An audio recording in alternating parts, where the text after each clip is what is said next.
Ladies and gentlemen, welcome to yet another live stream for Cryptopocalypse Now. I'm your host, Crypto Ranger. The fuck is that? Bitcoin never fails to excite, never fails to surprise. No, I take that back. Not really surprised. A few facts before we start this video. Fact number one. Did we know that this was coming? Yes. Did we had an arched bottom formation, aka the banana? Yes, we did. Were we expecting mid-40s? And still are expecting mid-40s? Remember from way back in the day before anybody saw the bottom coming, before all the news came in and Amazon this, Elon Musk that? Yes. Was it advised to buy the dip? Any dip? On a path to a potential recovery? Yes. Did we go short to fill the gap over the weekend?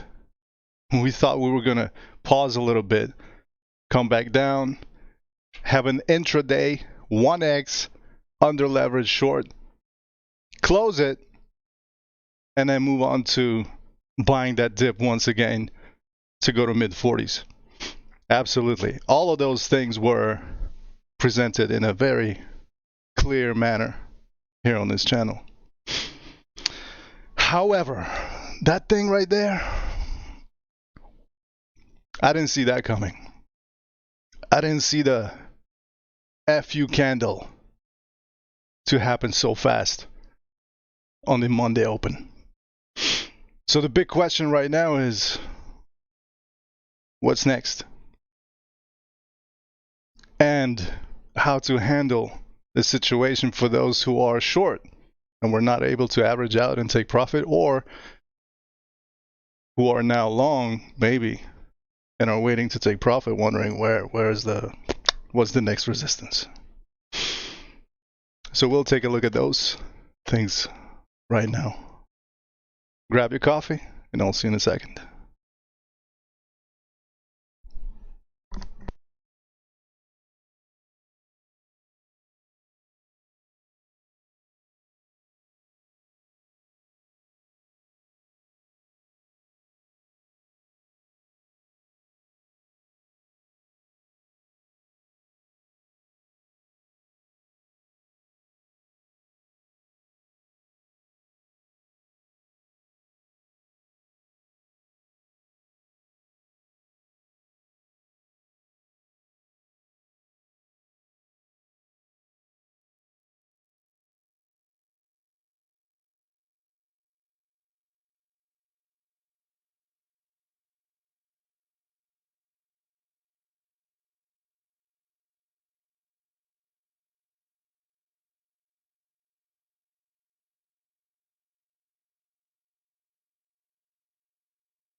Welcome back. Thank you for tuning in, for all those who are in the chat, and thank you for reminding me that my microphone was off.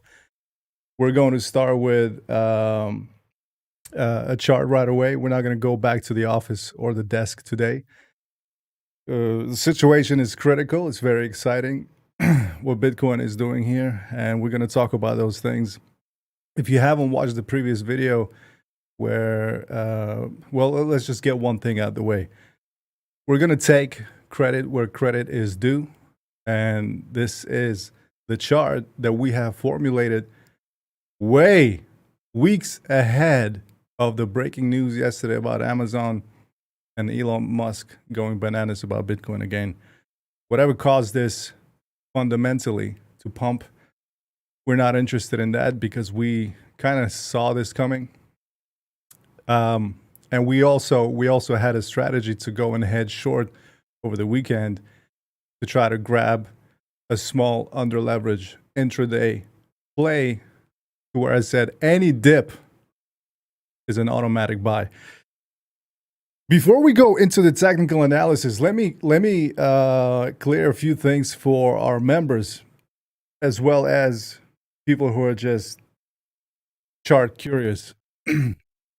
Once we have established a directional pattern, okay, which is what you're seeing right now on the screen. Once you have that established, and whatever the reason is, according to my technical analysis, if the forecast is that we're going to go up, then we're going to go up. For a lot of traders who are just starting out, they have not asked one simple question first on their journey to successful trading. And the question is, how do I interpret everything how do I filter all the noise and all the opinions and forecasts and everything? You could be on Twitter. You could be on YouTube. You could be here in our Discord picking up on these things. And your information may be inconsistent because of that, because you're spread out all over the place. Plus, you have your own formula. You have your own opinion and your own ideas about what Bitcoin is trying to show you, trying to tell you, what price action is telling you. And so all these things, they come down to final interpretation, and that you're responsible for it. When we have a signal, though, let's keep it real. When we have a signal, which is a directional signal to go up to mid 40s, keep rinsing it, repeating myself, to mid 40s. We were talking about mid 40s since this consolidation right here before the final dip. You know the direction is up. Now, for day traders, for intraday people, you have literally, it doesn't really matter. You're not holding on to a position, okay? You're taking profit. Look, I went short right here. I averaged out. Today I closed this trade on MSEDU, and I'm still short elsewhere. But this one, you go to close P&L history over here, you will see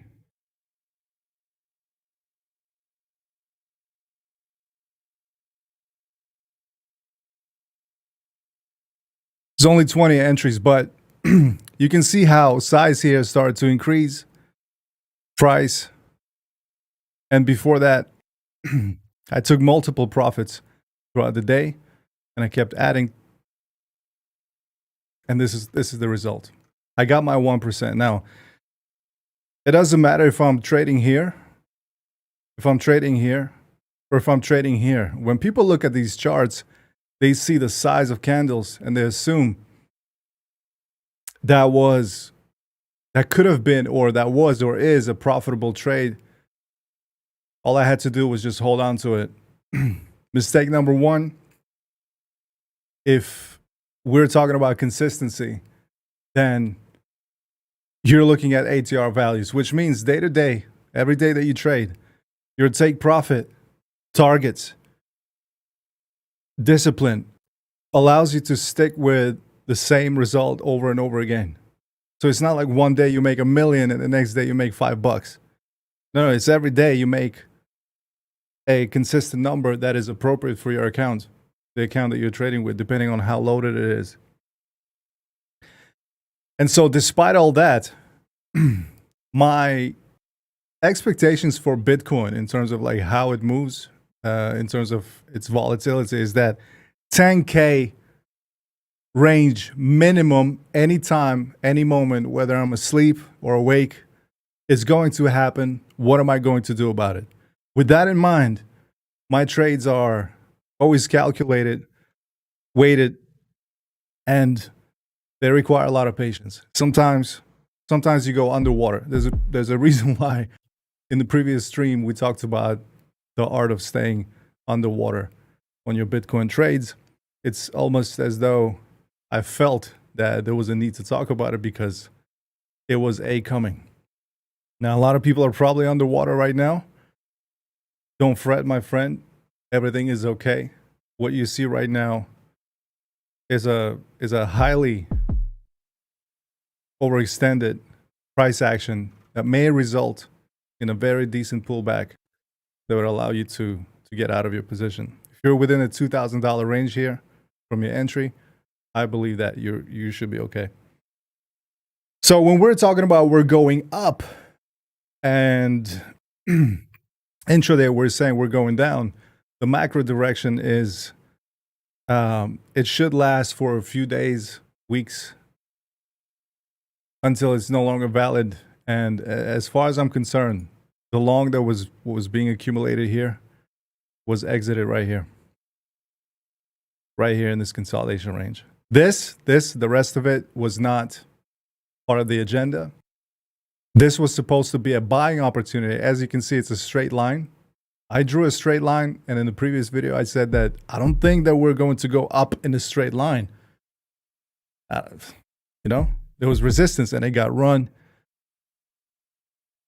And that's what Bitcoin does. However, it did go up in a straight line, which means it will also pause for a significant amount of time up there now. It's not just going to continue moving up. And mid-40s is my ultimate target for this price run. And it's been discussed why before in terms of measurements and everything else. But a pullback is necessary if we want to get in on a trade, and we didn't have a pullback. This consolidation is not a pullback. It's a 45-degree vertical sideways price action, same. And we're repeating one more. I think it's the final one. But yeah, we didn't have a chance to buy anything. This is not a pullback. Now, we'll come back to this about pullbacks in just a brief moment, but I wanted to bring your attention to all of this that's been happening on the chart and say that, once we know a direction, it's your choice whether you want to treat it as an intraday play or you want to get in and hold. That's on you. I take profit candle to candle.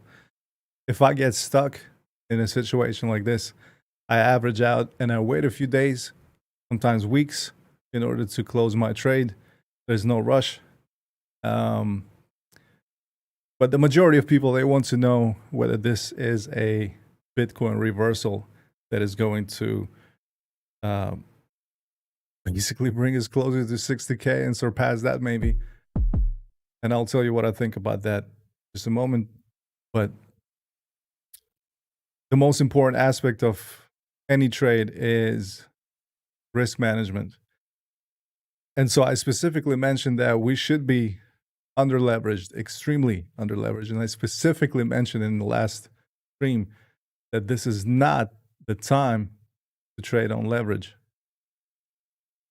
If you went 1x long against the grain, then congratulations, you're sitting pretty.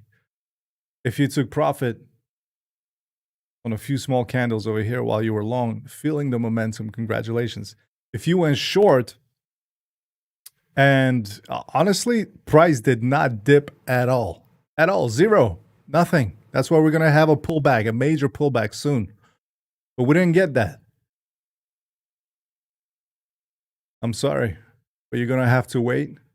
And welcome to the swimming club. You're going to learn what it's like to average out. And I think if you're waiting about, trying to snipe the top here, I think we're very close. I have to rely on MarketSpy here to tell me what is next. Visually, it's pretty much impossible at this point. It looks like we have a major breakout. But I don't know if there was resistance here ever. We have seen this story again and again and again and again on Bitcoin, where we see these pullbacks, retraces. So in this case, retrace up. It was going down, trending down, and this is a retrace back. So the trend here overall is down, right? And this is just a pullback. This is a vertical pullback. If you flip the chart, nothing major. It's just going to consolidate, come right back down to this blue box, in my opinion. It's also been mentioned that buying Bitcoin and longing Bitcoin is always profitable no matter what. In terms of time horizon and patience, imagine if you went long here, here, or anywhere. Or imagine if you're still long here. Guess what? You're probably going to be able to close this position, but you pay the price in terms of fees to have that privilege to keep the position open for such a long time. You've been holding for 3 months. You paid a lot in fees. Luckily, most of it was funding was negative, so that's good. But yeah, I'm really. I was gonna say excited, but I understand it could be a dark time. Remember, for every winner, there's a losing trade somewhere out there, and I hope it's not one of you guys. But if you are, you just have to come with the terms, realize what it is. Where do we draw the line and actually close the trade when averaging out is no longer an option? It comes down to a round sum of money that you can afford to lose, basically. And the question is, what you lose, can you replenish it? Okay. If you work, or if you have a consulting business, or you're a carpenter, or you're doing God knows what, there's so many things out there in the world. Can you replenish? Can you actually replenish that loss if that happens? If this is all you have, it becomes a little difficult. You shouldn't be doing that to begin with. But I don't think this applies to our traders here at Cryptopocalypse Now, because from day one, we have established some solid framework in terms of managing your expectations first, managing your trade and your capital, most importantly second, and then managing your emotions third. So expectations, desires, ambitions, wants. I want this, I want that. Comes as the number one priority, because that drives your execution and your action to open a trade. And then that ties into managing your capital. So managing your capital becomes the second most important thing. And the final, it becomes your mental health, how emotional you get about that particular trade. So what we have here right now, ladies and gentlemen, is not a problem situation.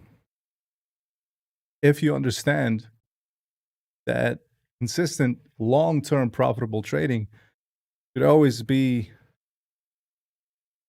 slow and sort of gradient in terms of how it feels. It goes from, there are days that are a little darker, gloomier than other days where there's sunnier and everything is going your way. And sometimes you face something like this where things take a turn, and it can offset you a little bit. But learning this skill of how to actually account for potential losses and managing your trade is what it comes down to. You have a powerful tool that lets you know when a trade is going to occur. You have a great community of fellow traders that understand these concepts, and they trade along. And just because I See, it doesn't matter if I go short here. And as a matter of fact, I'm still scaling in short right now. Again, only 1x. As you can see, sell orders. Here's our risk pane. Does not exceed the 1 Bitcoin minimum here. And so if you have all these things locked, you're loaded, you're ready to go, you're ready for the next phase. And the next phase is understanding what this means, and we're going to talk about this and what I personally think. Now, I'm the kind of trader analyst that when I have a target, when I have something on the chart, it's usually up to there, and then I don't know. Because that's the next phase. That's the next couple of days of me trying to piece it all together and trying to analyze price action and try to understand, maybe find some hidden signs or meanings and things that are not obvious, maybe contrarian a little hard to stomach maybe. And so whoever was shorting here, if you were taking profit on these one candles, congratulations, you were going with the trend.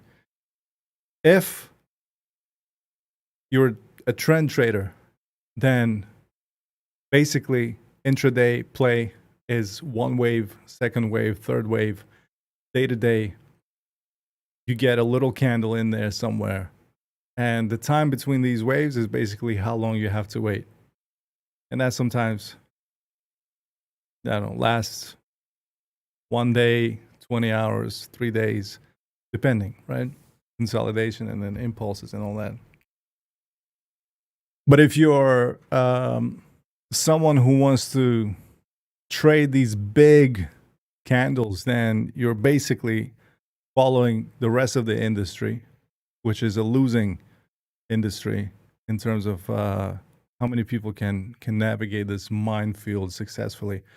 It all comes down to smashing your expectations and saying that, look, we simply don't know if we're going to get this move. And consider that the amount of volume that came in over here, you would think that, okay, maybe this would go on and post something like this, hopefully. But it doesn't. And it reverses and it goes back to your entry. You get a little shaky, you get nervous. You close it at break even, and then it goes back up again. And then you realize that you might be inside of a range. What's going on here? But that's about all you can do, because any one of these attempts to go up, anytime there's a signal, green signal on MarketSpy, it could be one of these things over here. You just simply don't know. Now, pattern recognition, it's not like some of us recognize them better than others and so we have an edge. Patterns don't really mean anything at the end of the day, because it takes a little bit of how Sykes, one of our traders, put it one day, said that you kind of develop a feel for it. You have to understand. There's a reason why I tend to trade a couple of stocks, one asset class, least amount of equities, almost zero commodities, because you want to understand the thing that you're working with, and zero altcoins at that. Maybe Ethereum every once in a while. And for those reasons, you're desynthesized. You don't care that this went up. It's not like, oh, wow, look at that, right? A lot of people are emotional about this. Like, oh my God, Bitcoin just ripped everybody's faces clean off. What are we doing next? I can't believe this. Are you seeing it? Oh my God. You know, it's happened a million times before, and it will continue to happen. And to me, this represents a time delay in the plan that was established. And the plan was to simply get a little tiny candle down like this. Anywhere in this uptrend. Just a little tiny candle from anywhere to buy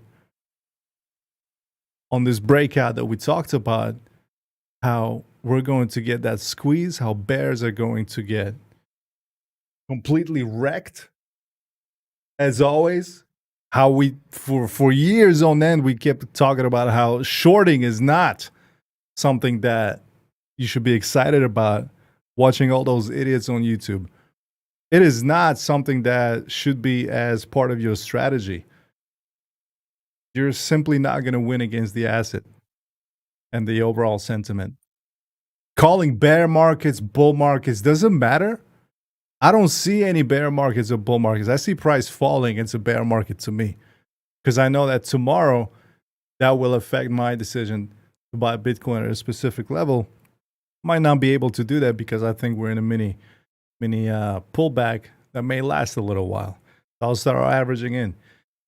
And then when we have an impulse like this, I don't get all excited. I have my measurements. I have my projected price targets. And beyond that, I don't know, because it's a whole new world that opens up with price action like this.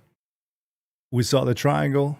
We painted and did all this before it actually developed. Somewhere around here, we started putting all this stuff together.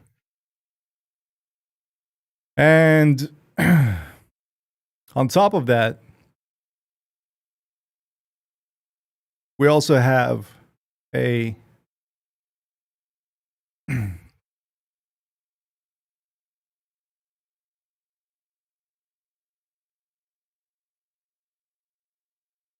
this chart over here.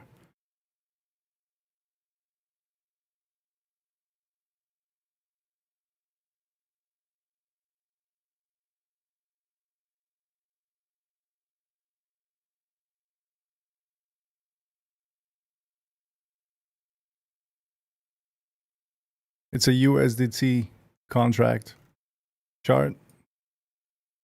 And we had a line over here. I don't know why it's gone right now, but from somewhere up here. See here, there was a projection that we will hit at some point this line. Could be next week, could be next month. But here we are. Here we are, and we're trying to go for it. And I said that we might have a little breakout to trap as many people as possible, and then it's going to fail. Now, the way this is moving at this rate, this acceleration, it is likely going to come true. It is likely going to, if it goes up there, the pullback is going to be just as harsh, just as explosive as this price action is right now. So, I don't know. I know I empathize with people. I know there's pain out there.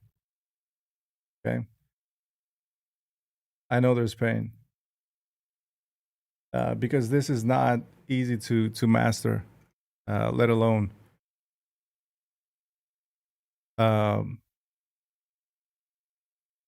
fight your greed and taming expectations. It's not as simple as that. But I believe that it has to start with this kind of very personal approach to trading. When you made that decision to trade for a living, or as a hobby, or as an enthusiast of a market participant that kind of enjoys, this is entertainment. There's nothing like trading, because the adrenaline, the emotions of just winning or losing are equally powerful, and easy to get addicted to that feeling. And in terms of like addiction, I mean it in a good word. Addiction as in something that you like. Yeah, there's nothing wrong with that. You like it, you do it, and you're addicted to it because it's bomb. It gives you a certain consider how many people out there are wasting their time doing nothing, not taking any risks whatsoever. And they're doing stuff that's fun to them, but to you might look at it, whatever it may be, and say, well, I'd rather do this. But if you're doing it, you have to understand that there's money involved. And unlike all these shills and guru traders on YouTube, you have to understand that what you put in is what you are going to lose. And that is all you have, maybe. And if that's the case, for some of you, it is the case. You have to be very careful and very diligent about how you treat this market. Volatility is through the roof, and trading on leverage. On top of that, there are spot traders that are struggling to understand Bitcoin. But adding leverage to all of this, it's a whole different experience, and I think we should always stay humble in this understanding that things may take a turn for the worse. It's not even the worst. It's like it may not go according to the plan, right? Like, how are you going to go up like this with zero retrace? I mean, like zero, nothing, with divergences all over the place on lower time frames. You know, a little pullback would be nice, right? But no, and also the market is not manipulated. When we say they started buying to kill off all the bears, it's not like retail are bear. It's actually like everyone who's involved in it. I told you before, when Bitcoin goes up in price, is desired more. So any attempt to go up, and then when we post a candle as significant as this, engulfing, and it starts to go up, you know, it accelerates. It creates momentum.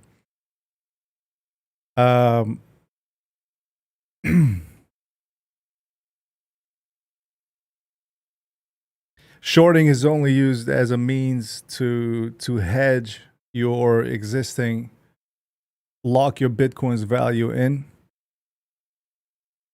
And that should only be done by those who don't really care about the amount of Bitcoin that they have. It's for, I assume that's most traders that are day traders. They sell into fiat. Otherwise, if your job is to hodl, then you should identify a pattern like this. You should apply a MarketSpy signal, and you should go in that direction to accumulate sats. Now, it doesn't matter how much you accumulate if you have your close P&L is like this every day. Is the game not to accumulate sats? As a matter of fact, look at it. See that profit right there? Eyes closed. I don't care where it's going, what level. Let's take some profit here. Boom. Cancel, ladder, auto, 1x, daily ATR, sell. We're coming to an end of this trend, and I'm constantly hedging. It goes down, I'll take profit. It goes down a little bit, I take profit. And one of these times it goes down a significant amount, and I'll take profit. Now, as it goes up over here, right? Basically, look, short entry, no pullback, goes up, significant candle. You're not instantly adding. You're saying, okay, let me see. There's a resistance here. Logic. If Bitcoin is going to go up, hit the resistance, and fail, then it's going to come back down, which is my entry point, hedge successful, break even, and I'm back at the price point that I started. Very good. Same amount of Bitcoin. However, you're thinking to yourself, if it runs the resistance, then what? Then you're adding closer to this peak, right? Right here, maximum. Okay, so you go here and you triple the amount that you initially put in. And it'll instantly bring your price out to about here. Now, a $2,000, $3,000 pullback, if you snipe it, is fine. It's going to give you that perfect entry, and you're at break even again.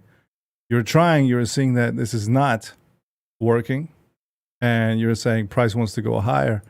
So every time it attempts to go higher, you scale into it and take profit. Same goes for a long position.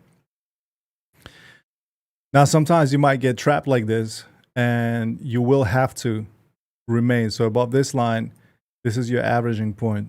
I personally suggest that I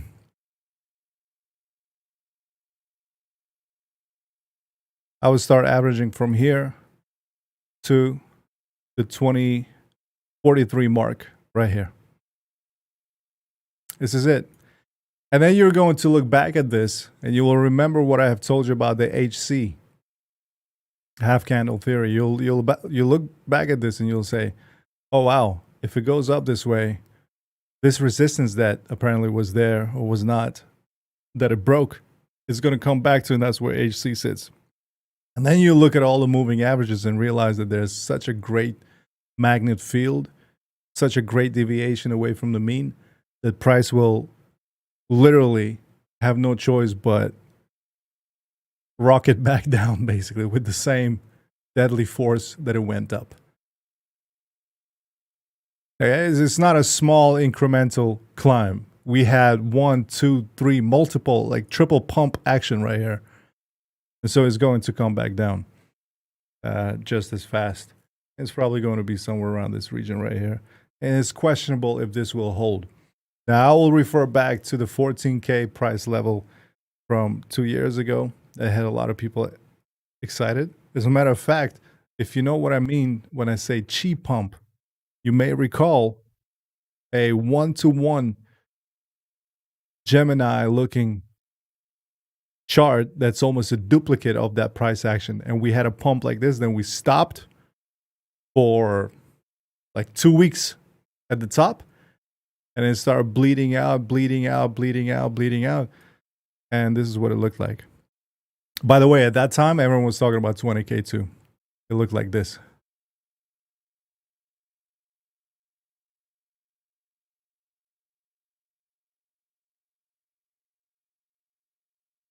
It looked like this.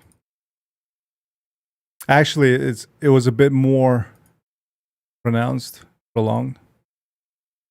Like maybe like this. Like it took a long ass time for that bull flag to actually fail. And am I ready for that? I believe so, yeah. Remember, there's no way in hell I'm going to be buying Bitcoin at any of these levels. And I do believe that we're yet to see 25 and maybe even lower. There's FUD phase 2 that's coming our way. And those are going to be some hardcore hands-on regulations that are going to be on paper, declared, built, and applied to all things crypto.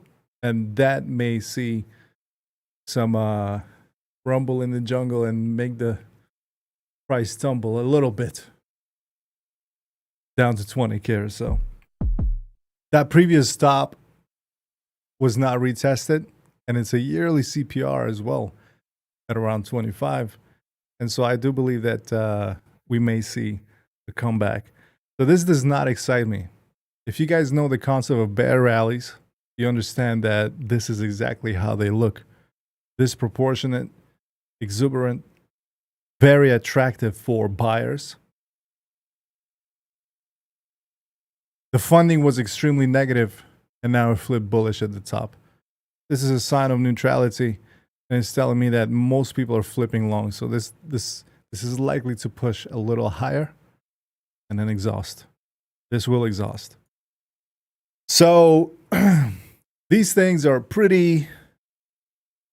they're necessary. This is part of this knowledge should be part of your vocabulary, and we should not be emotional about it. Oh, we're upset that we're underwater. We're upset that we have no choice but to take a loss. We're upset that we didn't quite make the money that we were hoping we would. Hope. And the reality is it's nothing. Nothing really happened. Nothing special is happening at all. No matter what they say, this pattern that we talked about here, the squeeze banana pattern, you guys know what this is. We talked about this baby for, I don't know, weeks on end. We do these triangles that are kind of like ahead of time. We don't even need these tops and these to connect the grind lines. We already know. And we simply use the line chart to better represent. There it is. And we said, okay, there's going to be an impulse. You have the orange line over here, the bottom line, where we cross that line and we close down there on the weekly, it's over. But we didn't. Here's a weekly chart. Not even close. Pardon the pun, right here. And of course, the head and shoulder pattern here.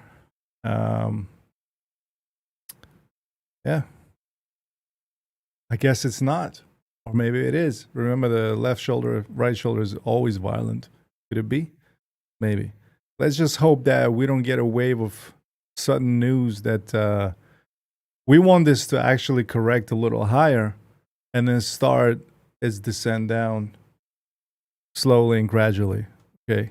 This is a lot of volatility, and some people may not be able to handle this. This orange line. So we had it is right here. This was the level that got run. If we come back down, I do believe that we're posting an inverted pattern right here. And we're going to take advantage of that. Next dip, going to bring us closer to about 50. About right there. Even. However, mid 40s is a target that is almost inevitable at this point. Like I said, I need to pull back as well, just because it's not really healthy. Now here's another thing. All right, let me scan the chart real quick and.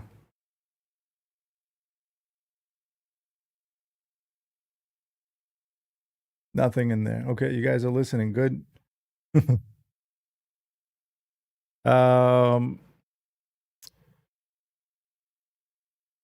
Sykes, you may be a masochist deep inside. I don't know.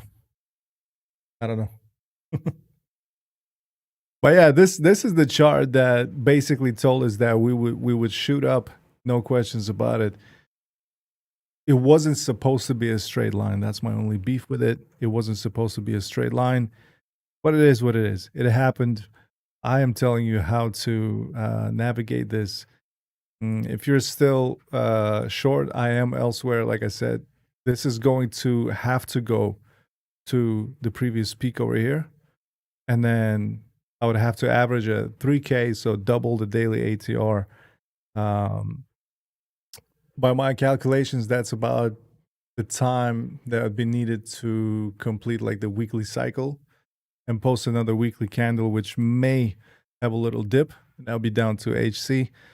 I haven't looked at the weekly chart yet, but I think it's going to retrace about half there. We're going to have, it's been a while since we had this volatile sort of Jedi, what's it called? I forgot the name. We had a name for that too. Darth Maul.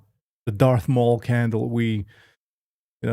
That's going to take some time, and I think we'll see one of them bad boys in the vicinity somewhere around here. We'll see it right here.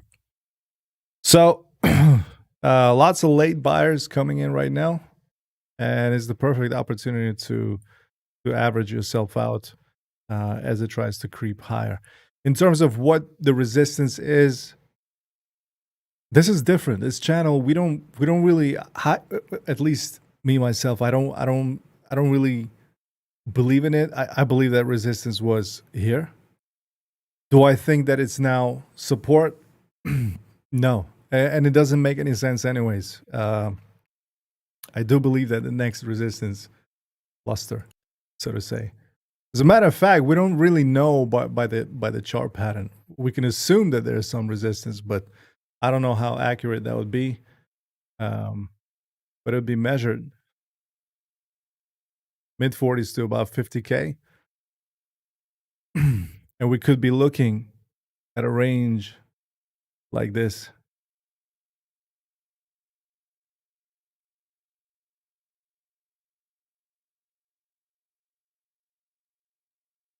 Mega channel, something like that.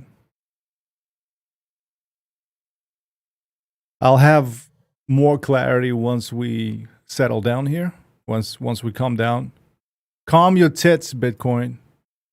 No offense to the ladies. But you know what I mean. Karen. Nobody likes Karen. But let it cool off a little bit, okay? Let them fight. Sit tight if you're in a position. And don't care about that you missed the move. You didn't miss anything. It's just another day. bit more volatility and a little rupture here, a little volcano. The melted bear's faces off. I love it. Never been an advocate to short. But sometimes you just have to kind of look at these things and realize that potentially there's an opportunity. Now here's the thing. Let's say you have 100 trades in a year. Total number of trades is 100. And let's say you're not using these methods and you're just going off by your win-loss ratio, something classical that sometimes you take a loss, sometimes it's a constant tug of war, right? And you're speculating. Not a fan of that. Gambling is fine, but when you're doing it in a manner that requires you to just kind of flip a coin, which I believe even professional traders are in a situation where they have no choice but to speculate because you need a moment of realization here and reprogram your brain to think of the markets as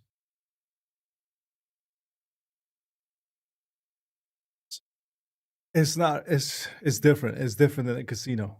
Okay, so for example, if you're trading small, it's all relative to the account size. If you're trading small, number one question is obviously sacrifice. Is it worth your time?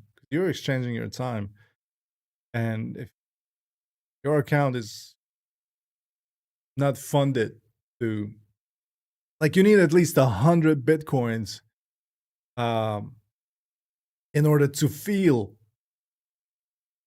like the trader's lifestyle thing by using these strategies that I talk about, which is not very attractive because people want something fast, small risk, big reward, right? So what they think is small risk is like a little bit of money, but I can win so much if I go 100x or 50x, or just hold on to it. Hold on to it and believe that this thing will rise and realize and my dreams come true. Versus someone who literally stacks Satoshis every day, almost risk-free. And they may choose to take a little loss here and there, but that loss is, figuratively speaking, it's not really a loss. It's almost like it's as if that trade was never there.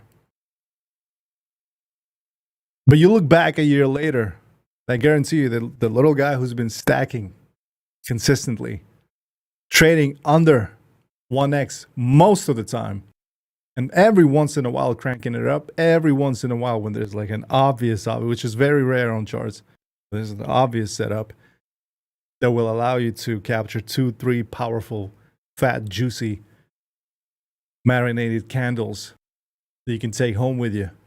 You know, a couple of $1,000 rise in price on Bitcoin. You know, every once in a while when it's very obvious and things just stars are aligned and you take that leverage and you crank it up, that has to be like every once in a blue moon. Like, I don't know, 4 or 5 times a year, let's say.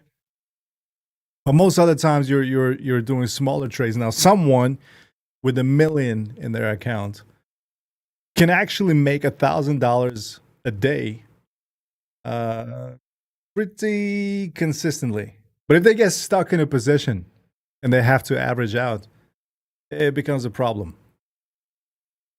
Exponential growth. You see, the position size grows, and so is the potential loss. And psychologically, few people can really stomach a minus $50,000 position that's in the red. Doesn't matter what you tell yourself, you're like, it's going to be okay. It's going to be okay. It's going to come back. It might not. It might go to minus 200,000. And you're just by looking at that number on your Bybit Pro. If you've never dealt with anything like that, it's going to shake you up real good. It's going to make you close that position, click on that market close like an idiot, and take that loss by choice, only to watch price come back to your entry again where you could have made it like a bandit with fees, you know, and funding. But if you have a smaller account, you also have to be careful because it seems that, hey, it's loaded with $5,000. So what if I go like 20% of my account long or short at any given time? Because if I lose it, I can just come up with another $3,000. Well, if you don't know how often that happens in terms of how often do you actually are you forced to trade where you must close it in a loss, like what the ratio between the wins and the losses is, it's better to just not trade and just wait it out and only do it every once in a while and do it in such a way that allows you, if you're a Bitcoin. So there's so many elements. You're a Bitcoin believer, you want to stack it, never exchange into USDT because fiat value does not matter. If it does matter, you need to sell every Satoshi that you make in profit. You should sell and keep that same working balance, which should be hopefully 1% of your net worth. Now, $30,000 is the cost of one Bitcoin. How much do you have to be worth? Like the money that you have freed up in your bank for that to qualify as the 1% of your investment portfolio in terms of digital currencies, Bitcoin specifically.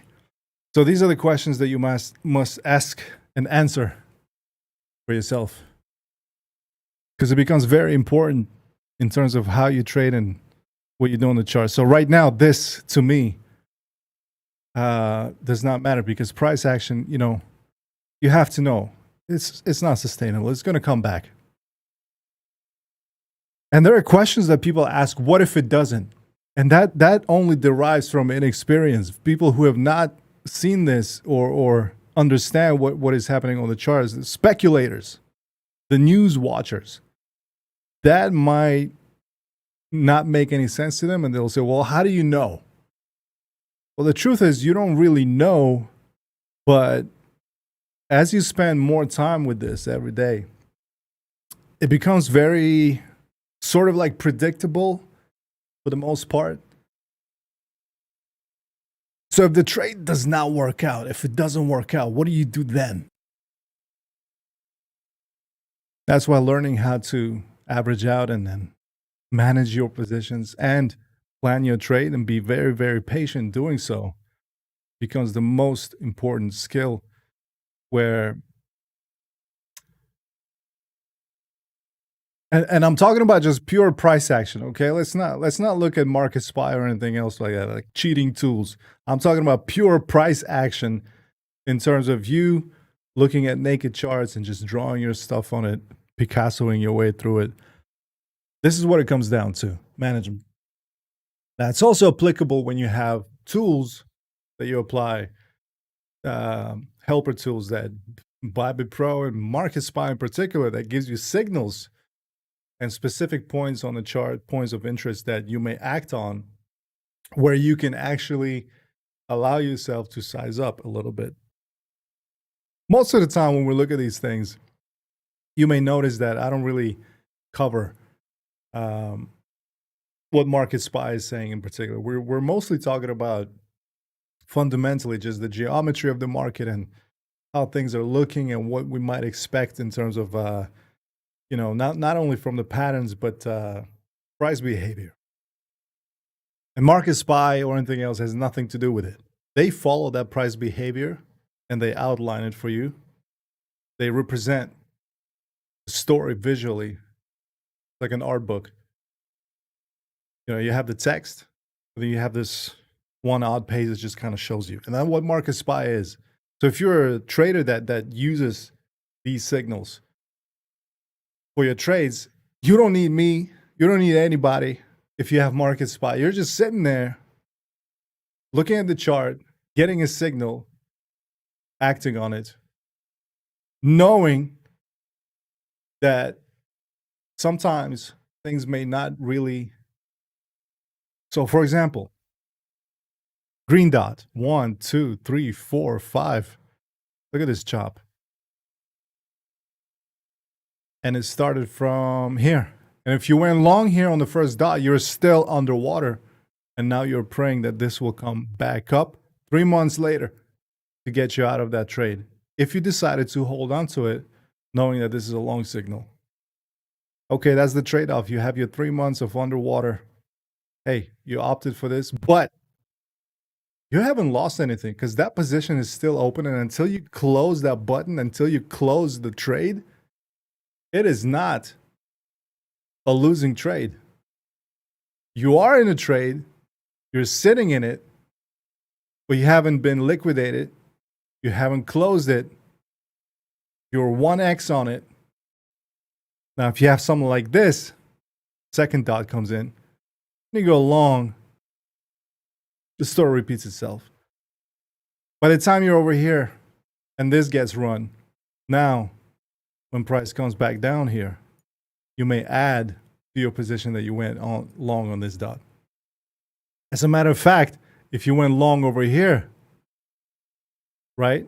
You went long over here, you didn't have to take a loss. All you had to do was wait for the next signal and add to it. This would bring your average down to about here. Minimum. Where you're actually right now breaking even. 3 months later. But that's reflected in your account. You've lost a bunch of opportunities to trade, but you have preserved your portfolio, your Bitcoin. If you're not into fiat, you still have the exact amount of coins that you started with. Now, patience. Markets move slow. Candlesticks, 1 hour, 4 hour charts. You know, sometimes we have to wait for days for our trades to play out. And sometimes they overshoot, sometimes they underperform, overperform. And sometimes in rare cases when we have an idea like, you know, let's go short over here just in case. For an intraday dip of like $500 is all I wanted. And it doesn't happen. You have to have a plan. And my plan is, in the back of my mind, I have a minimum of $10,000 distance away from my entry leg. We go back generations of videos where we talked about this, and I said, you know, what are you going to do when price drops by $20,000 on a 4 hour chart, for example, in one candle?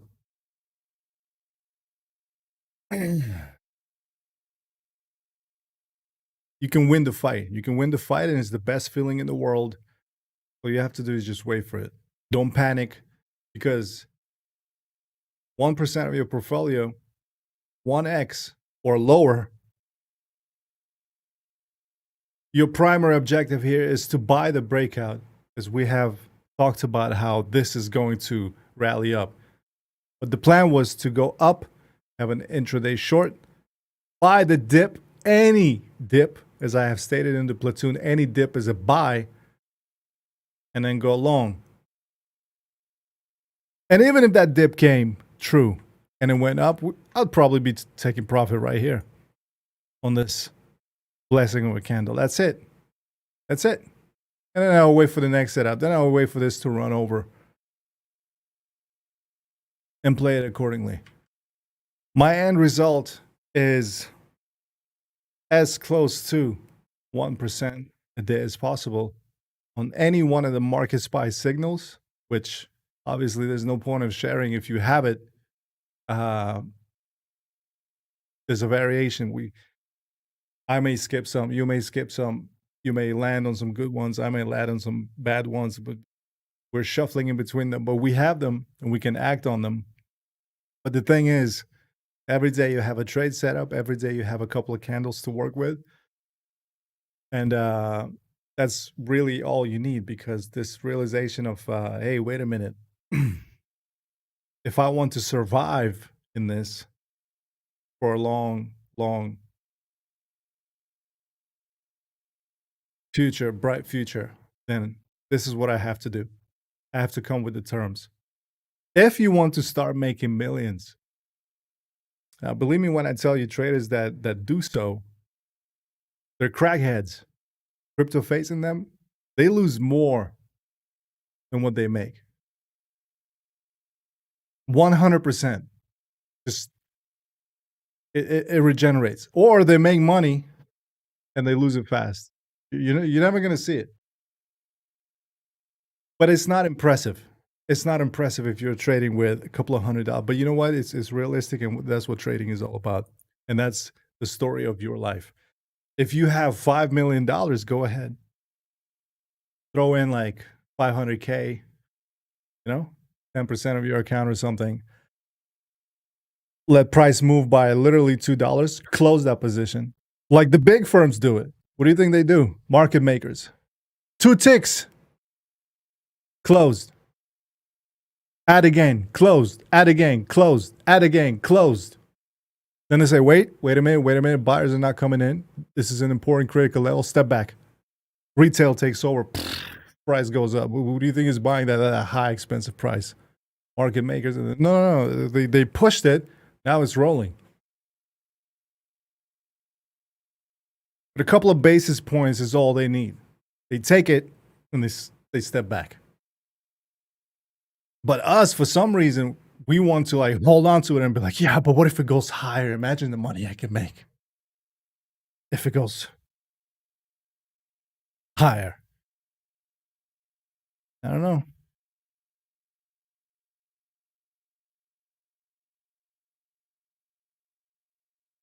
IMO, this is not the way. And it sucks. I think I'm the only channel that discourages people like that. By telling them what it really is. How many dreams and hopes have I ruined already? I lost count. I made people quit trading because they realize, wait a minute, all of it is bullshit, bluff. I'm not suited for it. Like what I thought it was. It's yeah, probably. So, with a decently sized account, 1 to 5 to 10K under 1 Bitcoin, please be careful, guys, because these sharks, they're out to get you. Everybody out there is out to get you, and they're more attracted to small money than big money. Big money is not fun. Big money can survive. Big money can stay underwater and be unaffected. Big money can get in and out and make a yearly salary of hardworking people. Big money, like if you open a $5 million position, it moves by $100, which for Bitcoin is nothing. With RSI, you made that money. You see RSI is going up, you're like, above 30. Here we go. It goes, spikes a little bit. Granted, there's slippage you have to deal with, but if you're like them YouTube traders, you go market in, market out, pay the fees, and you got yourself a little nice 8K, 10K, 12K, 15K paycheck. And then you quietly go and reinvest that on leverage again. Lose it all. Nobody finds out. Then you act like, yup, I made money yesterday. Where is it today? Where'd he go? Anyways. Hey, so let's get to this is very important. This is very important. The chart will tell us the next point of interest. But I know I feel the pain because I look at this candle and I can tell. I can just tell. I'm not gonna pretend like, oh, good job. This is a trap. All right, and we're not without casualties out there.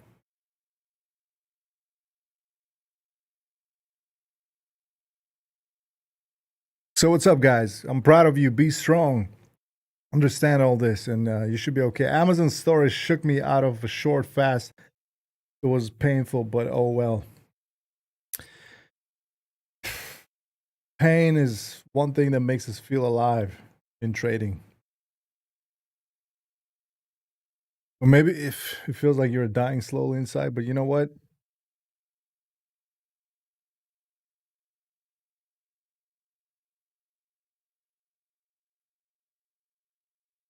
You don't lose anything when you lose money. Remember that? Look at MSX daily chart, GPS dots, 1 before the bull run, 1 in a doji at 37K, and 2 more recently. Yeah, she's gearing up. But for Bitcoin, there's also it's good to go back on BLX chart daily and go way back when it was still under a billion market cap, and then see how things played out there. Because these dots, it's oversold. We have talked about this for a long time, that it's extremely oversold, and it'll probably do this one last wave up, and it's going to last a couple of months, and this could be it, or it could fade. We saw the exact same thing with Elon Musk. It came back down all the way to the. I wouldn't be surprised if we see this, and then I don't know. Then we'll see. All right. So one more thing I wanted to bring to your attention, ladies and gentlemen, and that is, here's the thing about pullbacks on Bitcoin that I have learned recently myself. It took me a while to realize, but this asset class is very particular. Okay. There's a reason why a lot of analysts, they struggle with predicting its price. They don't know why it moves the way it moves, because fundamentals are tricky. Nobody really knows, why the market reacts to certain news. It's almost, it's a mystery, basically, right? But here's my theory lately, right? Once you have established some levels, there are often times when a classical, I don't know, like go look at Amazon or something, right? And open an intraday chart and realize that when there's a pullback, it's almost like there's a generational acceptance of traditional trading methodology, where you have a support level and expected pullback towards that level and a continuation. What I have come to realize and now employ as part of my personal analysis for Bitcoin specifically is that I believe that when we get the pullback, it actually won't hold and it will go lower.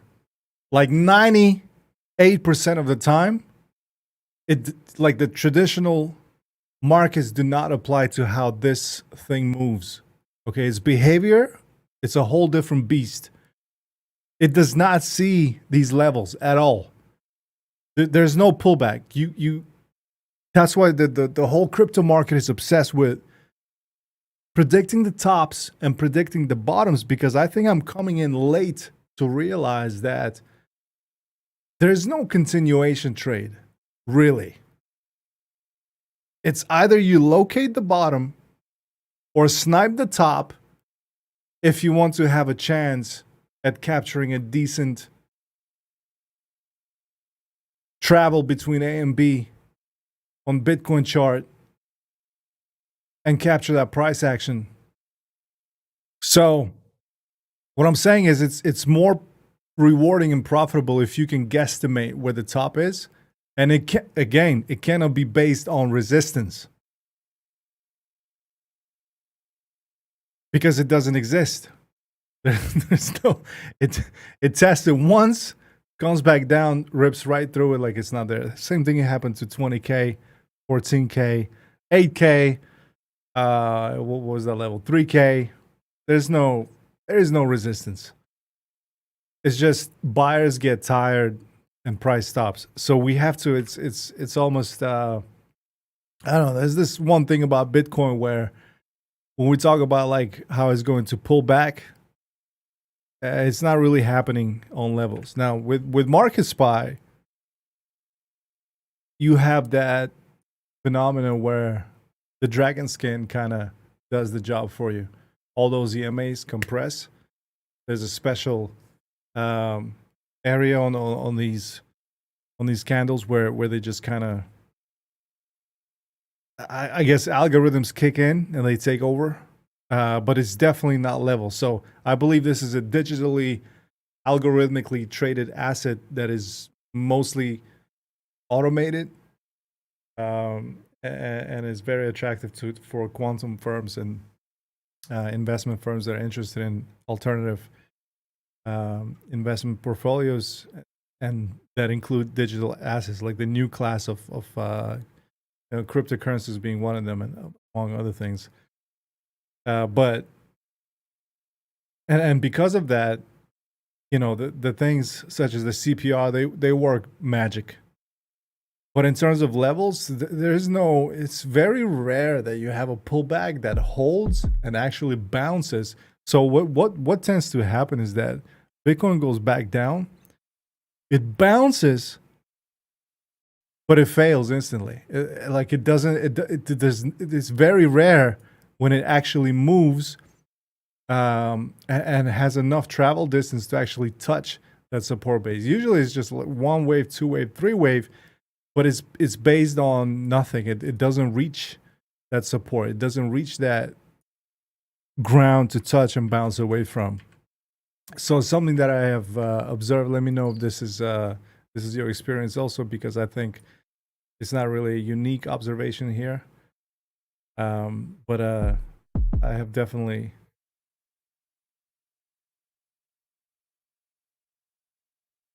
seen better performing charts out there that are more obedient, so to say. Bitcoin is just weird. At the same time, it's not too complicated to master. Overall, this is like I said, mid 40s is my target. When people talk about what specific entry point is, hey, on that short, Twitter speak, yeah, entry anywhere here for a pullback to 32.5, invalidation above this orange line, which is 35. Treat it how you wish. I guess this is what's popular on Twitter. This is how YouTubers are making their videos. They're like 34 short, 32 take profit, 35 invalidation. How you interpret that and how it affects your portfolio is up to you. I don't ever want to do that, but I just threw it out there. In principle, what this means is, yes, you're going short. Yes, you're accumulating, averaging in closer to the blue line. Rips above it, you pretty much have to wait until you reach some sort of peak where you can add a major size that will instantly bring the price up closer to that entry over here now. And then as it pulls back, it's not like you're waiting to take profit. You have to exit very fast.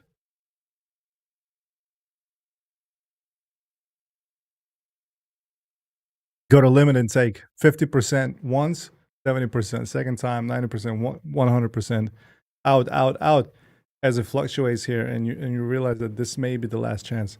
Break even at, because the trade did not work. So from day one, my first video was about my personal rule, how I had established that if the trade is shitty and it's not going my way, if price went against me, then next time, once I manage it, once I calculate it, once I wait it out, once price starts moving back towards my entry, I will be exiting at break even.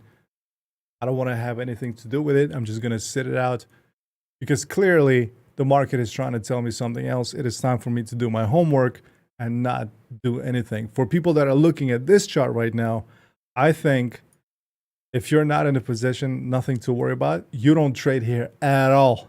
It's done for. It's done for. Whatever happens here is all phony baloney. It is not going to actually be representative of what Bitcoin wants to do next. We're going to have mega chops. For some, it's a chance to get out. For others, it's a chance to buy the dip. For me, for the next couple of days, once I manage my other trade out, it's over. I want to wait and see what happens. And when it comes back down here, I'm not sure I would be buying this pullback,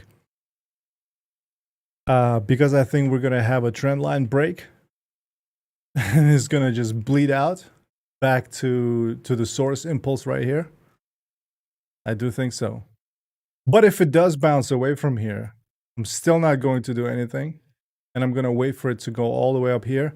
And I told you about this about a month ago over here, that once price goes up to mid 40s, I'm short, and I might even leverage up into that short. That's how confident I am that this will fail.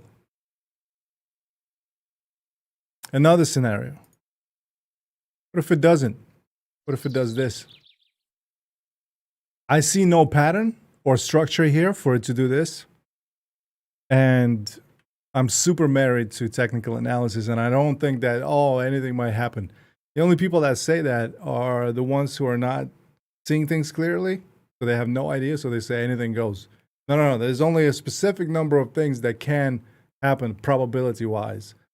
Possibility, anything's possible, but I'm not trading possibility, so that is not of my interest. So survive out there, guys. I really wish that each and every one of you out there are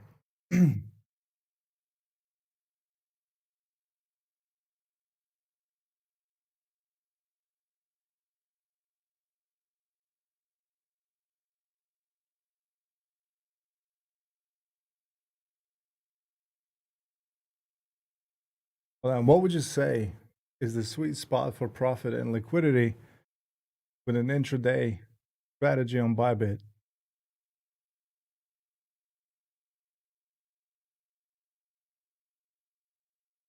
Um, so if you have a 500K account, I think. So here's the thing, right? You can trade 1x here, and that's kind of like a little risky. Not too risky, but it's worse than trading spot in terms of risk. But if you have 500K, you can take a fraction of that, make it 0.25 or something percent of your account, throw that 30K from that, and be able to actually work with that and be flexible and still make the same amount, almost risk free, with all the tools and guidance that you have that's available to you, whatever that may be. Or forget about guidance and tools. Maybe you yourself, you're a seasoned trader, and you already know this. There's an old saying, money makes money, and it's true for trading. Unfortunately, it's disgusting, but you're a Rothschild, you're making money either way. There's no bad business decision. You're a small guy. You can make one small bad business decision, and your business is fucked. Right? We all know that. If you're a big corporation, look at Elon. I was going to call him a name, Musk. What bad decision? Bad decisions that affect his stock price? He doesn't fucking care. You do whatever he wants, and money is still coming in. So this applies to trading 100,000%. It's a universal truth. There's no magic shortcut to it. It's just another industry, another job, and it has the same energy. It carries the same characteristics of everything else in life. It's shitty, but that's what it is.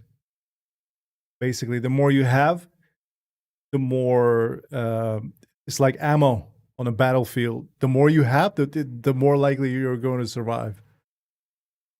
Given you're a good shooter, you're in top peak performance condition, you can run cardio, everything. You're trained.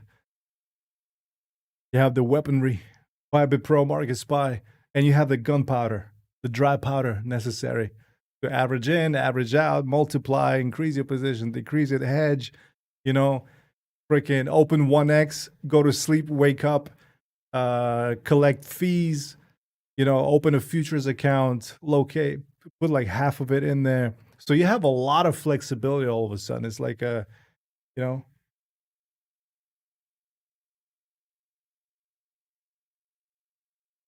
like a device like iPhone 13 that's not even out yet. You already have it, and there's so many more features, basically.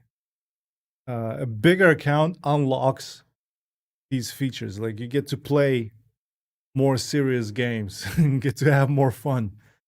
But here's the key difference, though: the people that do it, they're not they're not married to it. They're not attached to it, because if someone had 500K in their account, it better not be their life savings. It better be a fraction of what they really have in life. Because if that's all they have, they're just clowns. They're not doing this seriously, and they're risking generational wealth, literally. 500K could change your kids and your grandchildren's lives. May not sound like much. Like these days, you need like $1 million in order to feel happy. Go to Bahamas and drink your pina coladas and everything, you know. But in reality, you can actually take that and do smart things with it. That's more than enough to change a life or two, whether it be your own or someone else's. So, the sweet spot is like, what's your number that you want to see? Look, if I refer back to this account here, MEXC, right, which is public, and I generally keep it for informative and educational as well as entertainment purposes here. You understand that why is it never leveraged up? Like I said, I had people asking questions like, oh, I wanted to buy MarketSpy, but then I saw MarketCypher, da da da da, and you have a profit of $100 in your videos, and CryptoFace has a profit of $1 million. Like, well, not $1 million, but $80,000 or something. What gives, da da da da da, and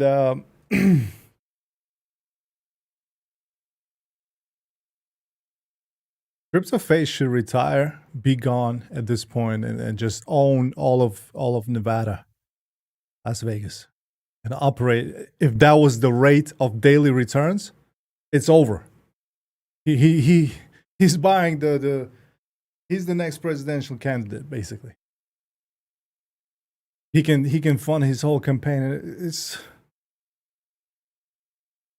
snap back to reality, right?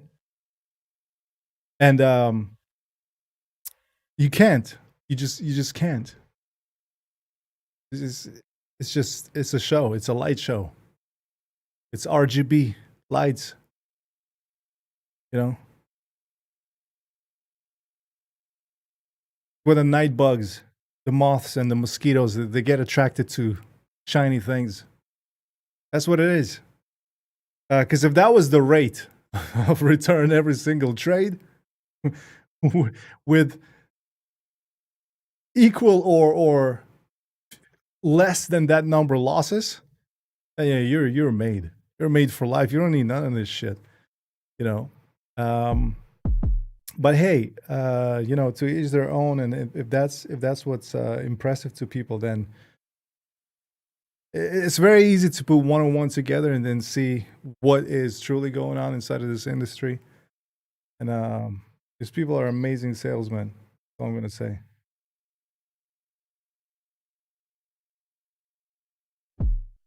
Wanting to utilize a full account of 1x and occasionally a bit higher, like you said. Yeah, keep it under 1x. You have to understand. So yeah, like I said, this is 1%. Now, the other account with $1 million in it, 1% of that is 10K. But also, if I lose a trade and this goes to minus $500, minus 1,000,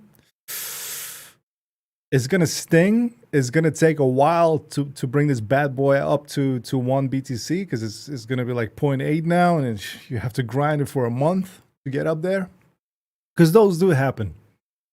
But it's gonna be much faster if you take a loss on your 1 million account and you lose 20K or 1K. You're gonna be sitting there. You're like, oh, that's a quarter of basically what I make a year. between 60 and 80 on average with a 1 mil account. And that's a full-time salary. You go work a job, or you can do this shit if you have $1 million to play with. And like I said, it better not be all your savings. But that's what traders do. Traders who get paid, they don't trade their own capital. They don't have it. Once they save up, they open their own either a family fund or they join a collaborate. They open their own public fund maybe and trade other people's money, but also invest their own.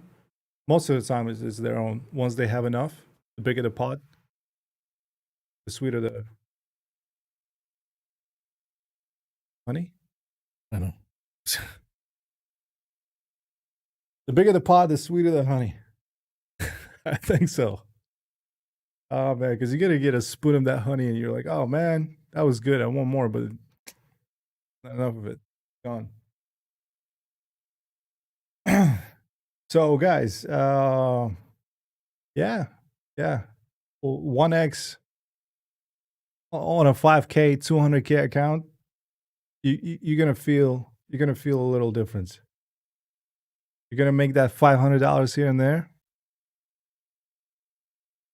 You do the math, you realize that, look, if I hold it out like this, if I average it out and I eventually come out and I have, let's say, 3-4 successful trades every week. And by successful, I mean like you trade every day and 3 of them are losing trades or break-even trades and 4 of them are winning trades. That's a very good rate of return on what you're doing here, this alchemy, this magic here. And you could be making 80, 100K a year with 500K invested. But then you also have to, with Bitcoin, you have to balance it. Are you parking it into USDT? Are you selling it to actual fiat? Or are you just holding it? Because if the value drops, so there's your leverage and your return. It's directly tied to Bitcoin's value. When it was 60K, it was very easy to make money. Now, work twice as hard, get paid less, basically.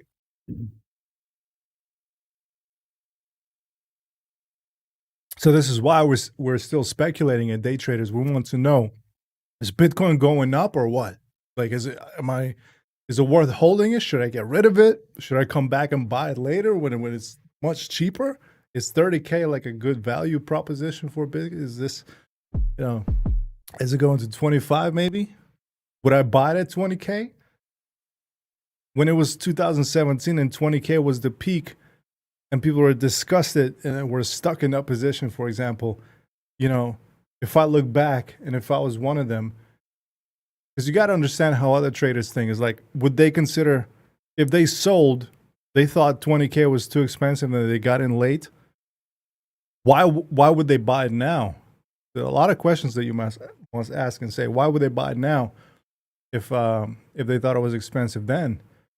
So if it went to 60K and if it goes back down, what are the dynamics of the market? Will they be interested? Will they consider it cheap, or will they lose interest in it? It'll actually rip right through that 20K roof and go back down to 12, 10, bottom out there, and then go back up and actually face 20K's resistance this time. There's a lot of shenanigans, a lot of things that can go either way in the market, and we must be ready to answer those questions when the time is right, when we're actually near those levels. So we make those decisions. So for me to buy Bitcoin, I have no choice but to wait, because I do think that we have seen corrective waves that go as deep as 80, 90% sometimes, and I don't think this is an exception. Still sideways to me. But absolutely, I don't think 30K after this drop is to me is a good price. Like, I'm looking at it right now and nothing's really changed. We had an intraday rally, weekly candle that's posted. Next week we have like a red day and see this go back down. As a matter of fact, traders will always find an excuse. Double top, it goes back down. and they'll say, oh, now we have a double bottom, and then it will rally. Sure. So what's this? Nothing. Now they're talking about 50K all of a sudden. Get out of here. Go home. You guys are drunk. It's funny how once we ripped through here, everyone's kind of came back. Wish I could show them the videos. Each and every stream since we started doing these streams, we talked about exactly this price action, what might happen, what will happen, and why we should be ready for that. But and why is it important? Why is it important measuring this and saying that we're going up if we're not going to get in here and hold it all the way up to here? Well, it's important because you're getting these bomb signals on MarketSpy, and every time you have a buy green and your overall analysis is that momentum is looking up, then you trust those signals that much more, and you buy them, and boom, 2, 3, 4, 5 15-minute candles, and you're sitting pretty. And it's really nice knowing that this is where things are going. This is not like other channels when we say, oh, you should get in here and hold it to here. I mean, if you want to, I don't recommend it, but give it a try. You have to ask people who shorted here and thought that this was going to go lower. What did they do? That's right. They had to change their diapers when this thing shot back up. And all of a sudden, everyone's bullish. Here was a major depression point. Like people were like, it's over. It's over. And we're here with like only 2 million viewers on this channel who were like, nah, this is the banana thing that's coming to get you. Get ready for this.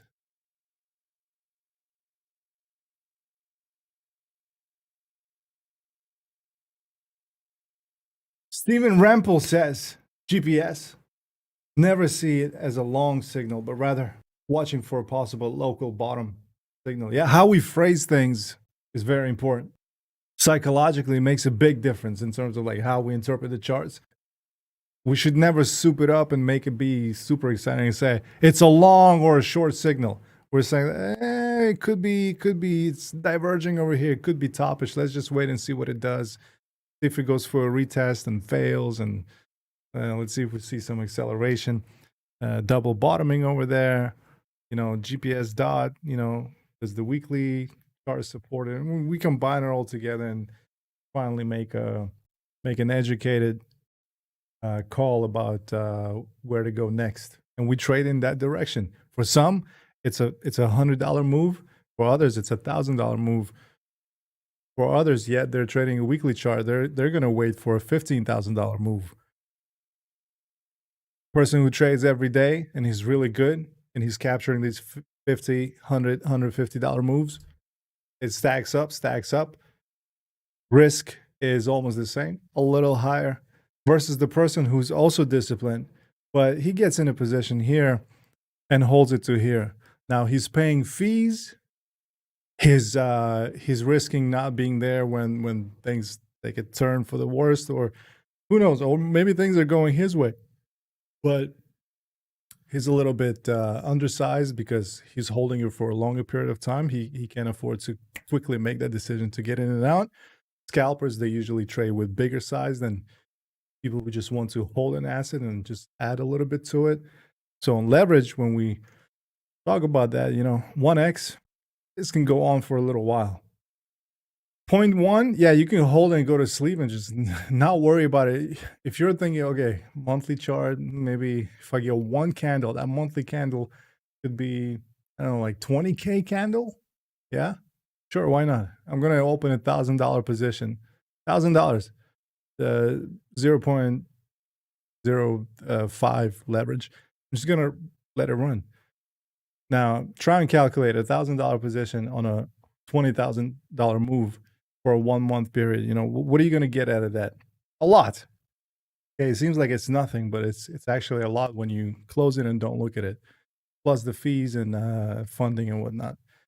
If it's negative and you're long, then that's good. If it's positive and you're long, then yeah, you're paying for the privilege. But either way, lots of goodies here to consider.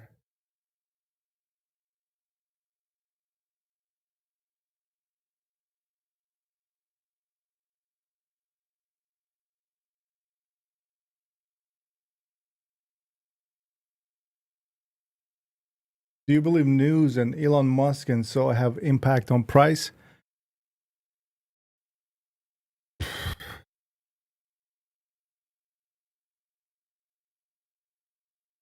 Look, this is it's esoteric. It's a quantum event where there are two parallel universes where things are happening. One of them is a very established old school technical analysis setup where you understand what a constriction for volatility means, where you understand what like a vortex is, when the expansion and volatility happens, why, when you understand technical parameters of liquidity, how it gets swept and for what reason, price discovery, market making, and multi-billion-dollar business of exchanges providing that liquidity for users to trade and find a matching price. You know, all of these things combined, it's it's just that when the news come out, it goes hand in hand together with what you're seeing on the chart. So I guarantee that if you were to turn off your phone, TV, everything else, and just have a few years and then do this and play your signals, and then let's say 5 years pass, you know, you're this old, tired ass trader, and you're just like, you know, you don't even care anymore. You go turn on the TV and open your phone and review the history. You will see that at every point of price action, there was some news or event that was attributed to that happening. For example, we had a drop down to this level once, twice, 3, 4, 5 times. Nobody said anything. But as soon as we had this bounce, and it was a technical pattern where we had an engulfing volatility constricted tail end of this sagging banana, so marginally lower lows, arching bottom, which is very bullish in most cases. And when you have something like this that's printed, and once that impulse happens, you have news coming in, and analysts, the so-called analysts on Twitter and everywhere else, suddenly they awake, and now they're bullish, and it's called risk appetite. They're literally, now they're hungry for some action. The reason it's called appetite is because it actually makes them salivate as they see a potential trade on the chart. So they attribute it to some event, and they say, oh, by the way, this bullish engulfing candle over here, the reason it's happening, a news article may sound something like, Bitcoin bounces as bulls defend a yearly low. Now, they didn't talk about a yearly low over here. They didn't talk about a yearly low over here. Remember, this happened like in spring. They didn't talk about a yearly low here. Suddenly here, they recognize that this is bulls defending a yearly low. What happened over here? What happened over here? El Salvador happened over here. Some other bullshit happened over here. Some other bounce and doji happened over here. And then there was some, I guarantee if I dig deep enough, I will find some news or events that I can apply here and say, this is what it is. But can you time it? No. I always say that once you have identified a chart pattern, you ask yourself one simple question. What news or events may occur at this point of your technical analysis to be a catalyst that will drive the performance of that identified pattern of yours? What may affect that oversold level on MarketSpy in confluence with a yearly support CPR pivot that will spark the imagination of other traders and they will join. So obviously, the reason I say it's a quantum event is because the people who make the news or their timing to announce or do something is in direct relationship with the patterns that you see on the chart. But it's not like they're looking at the patterns and they're like, Elon Musk goes on and says, now, say it now, because there's a bullish engulfing. Yes, say it right now, and it's just gonna go off, right? No, it's more like traders see it, they jump on it, they drive the price. That, whatever's going on in the background, takes center stage because now it's a direct match.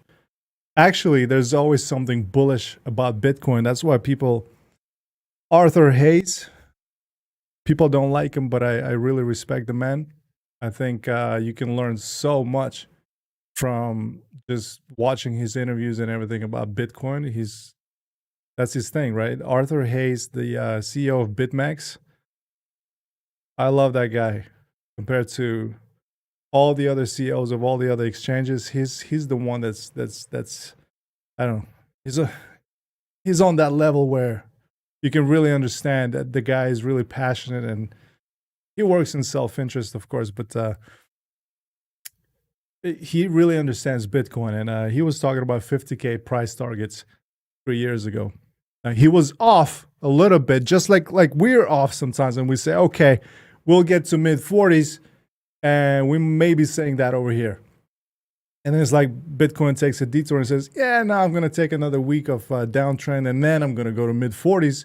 You're right. You know, I'm showing signs of that happening, but you're not a super machine, and I'm Bitcoin. I own you. I'm going to do what I'm going to do.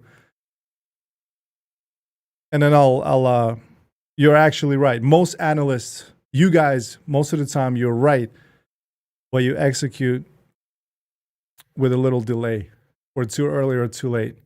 Your stops get eaten only so that you can look back and say, wow, I was right. If I did not have that stop in there, just waited 3 days, it would have been perfect. But fear, greed, emotions arise and they make you do things. So, yeah, what do I think about news and events? They're like fundamental analysts. And you know what? There's no right or wrong. I don't think it's bad. I think it's great. Can you do it without charts? I do think so. I think that if you are an analyst that solely focuses on fundamentals, especially if there are fundamental, like Bitcoin is speculation, but I'm talking about fundamentals of, earning reports, companies, and just things that you can speculate on that actually have tangible, real world events or something that's tied to it. Forex, bank may just announce, hey, we're reducing the supply of dollars in circulation, and boom, you're fucked as a trader. you had that short position, and now the thing is exploding. There's like they literally removed a chunk of it. They printed a chunk of it, they removed a chunk of it, and that affects the chart. And you look back and your stops are absolutely necessary in Forex because this thing, Bitcoin is not that crazy actually. Look at some of the exotic pairs in Forex, which is it's crazy how those things dance on the charts. But at least they respect technical analysis rules, where traders actually the sheer number of people that are participating in the Forex market is so huge that when people see support, billions of people that are moving the Forex market, they see support, that support will actually hold. Like your job is to identify, buy it, and you better believe price is going to bounce away from that level. Nobody knows how hard, but it will. In Bitcoin, where do you see resistance here or support or anything? There are a little number of traders. Over the weekend, price moves this much on no volume. I don't know. It's not like the whole world suddenly. It's a little small number of traders that have decided that it's time. And you can look at it as manipulation. The price moved up, and here we are. Ooh, so what does that actually mean for Bitcoin? Well, it means that a small number of people get wrecked. It's a small number of participants, and basically they can push the market up or down easily. Forex, things starts moving. When it's time to pause, it will freaking pause. When it's time to rip, it will rip, and it will not look back. Because the liquidity is like the amount of money that's involved, and not so much leverage, but it's just the number of participants, right? And there's a set number of hours. People go on lunch, things die. Like you can literally predict and say like, okay, this thing is not going to move because no one's actually at the desk. Humans are not there to trade it. It's not all machines and then digital this, that. They're gone. They're on lunch. So you load up on your position to speculate. Are they going to come back from lunch? Are they going to dump? Or are they going to start buying it like a bunch of lunatics? Because news, they come out midday while everyone is chewing on their sandwiches. You know, things like that can really affect the performance of the instrument that you're trading. But yeah, Elon Musk is basically, if you focus on that, yeah, there'll always be that's what they did. They moved the market, or Amazon, or Salvador, or whatever. Like I'll look at this pump over here, right? And all I see is momentum, level. I see consecutive points of grind here. And it was just time, you know. And then right over here, everyone was like talking about El Salvador bought Bitcoin. That's why it pumped. But it's not like you get that information first and then Bitcoin pumps, because that information is just that. It's not research backed. It's not like you're looking into Bitcoin as a company or something that has a product on hands or something. It's just like, yeah, people are buying Bitcoin. Great news. Amazon announced this somewhere around over here that they're hiring, and nobody cared. Nobody cared because there was no technical setup for Bitcoin to pump and go higher from directly here. Then they announced it somewhere around here or somewhere around here. I don't even know. Probably over here. I just know that there was something about it. I have Google Feed on my phone, and it was like Amazon talked about hiring some technical analysts. How many times from altcoins? I know one thing, that when people say Visa is partnering with like this chain to do transactions, Visa's not partnering with nobody. That partnership that they have is probably their permission to use the logo, and that's it, or something like that, or like a small, maybe they hired Charlie to do graphic design for Visa, and Charlie works for that chain at the same time. And so Charlie is with Visa and with that chain. So because of that, they're now partners, and they can actually say, hey, we partnered up, even though they have nothing to do with one another. And then you see price pumps like this on the news. Buy the rumor, sell the news.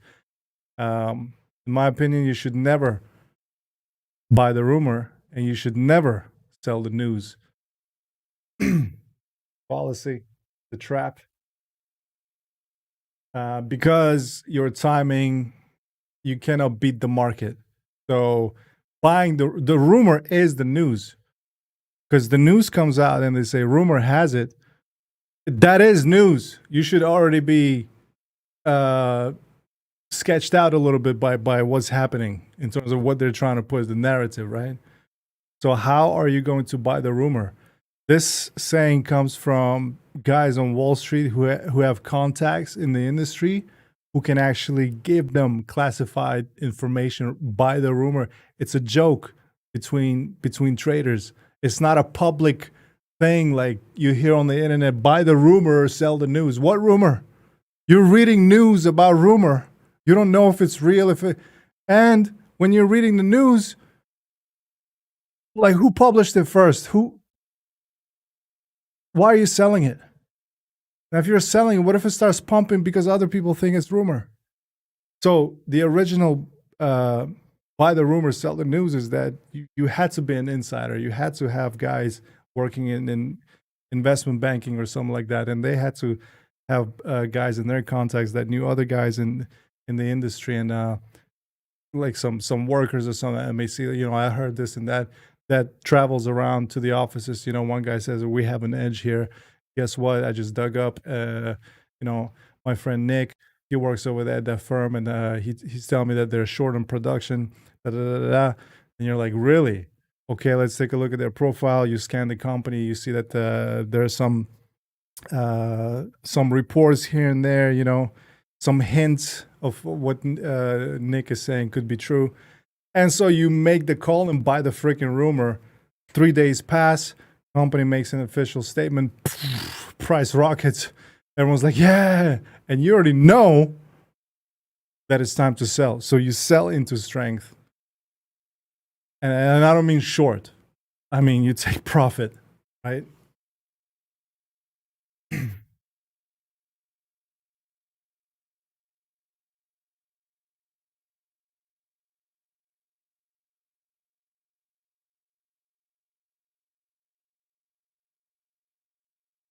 $1 million for a shitty tear down property where I live, minimum. I'm just saying, instead of buying a property, you could probably flip that $500K. It depends, right? It depends. I'm just generalizing things, but at least we're pretty specific here in terms of what the expectations are, what it is that we're looking at potentially, and when that might occur. The rest of it, guys, I have to leave it up to you because I cannot really hold your hand and tell you go short now or go long now. I'm telling you, look, the direction is up. We're looking at this pattern. It will most likely play out, so be ready for that and manage it from there. And other guys, they might be like not even seeing that and they're going short when this is falling. No.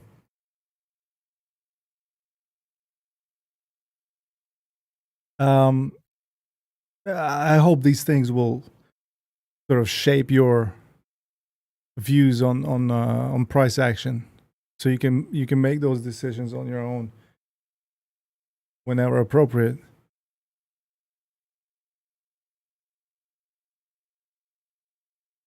Box here. Greetings.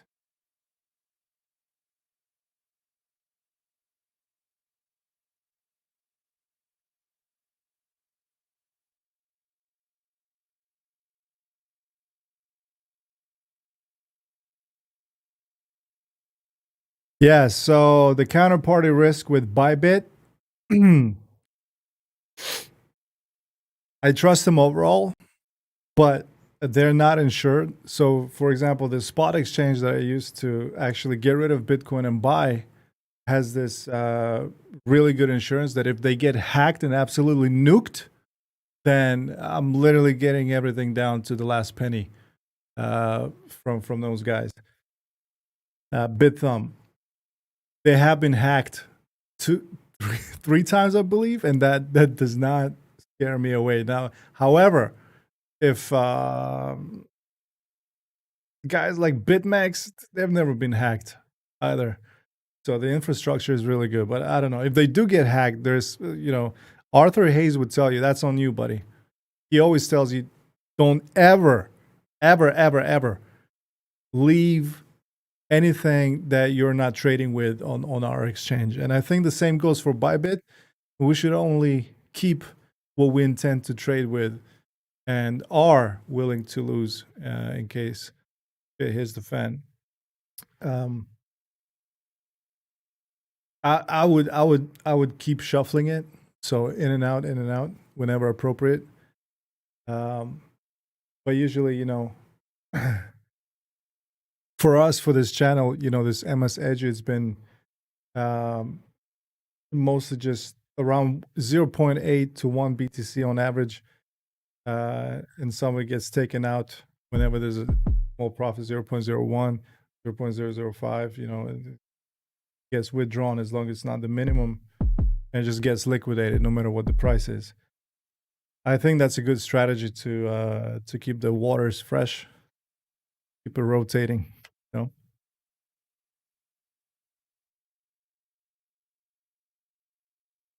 So the counterparty risk is always there, for sure.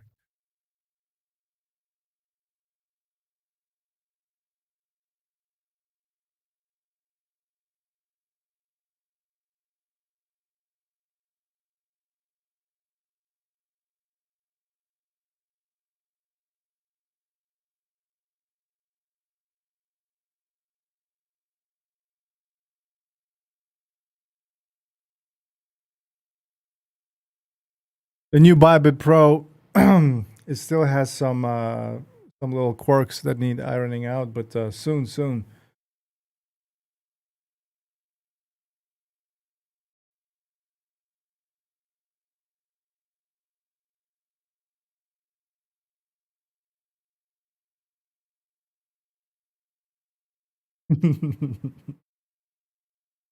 Buy my bags at the top.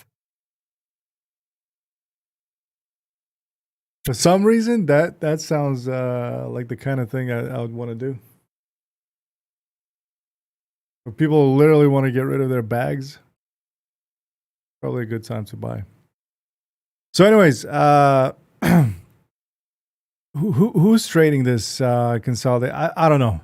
Does it have the power to go higher? I mean, I can draw a line here. It's pointless. It is. So maximum, right?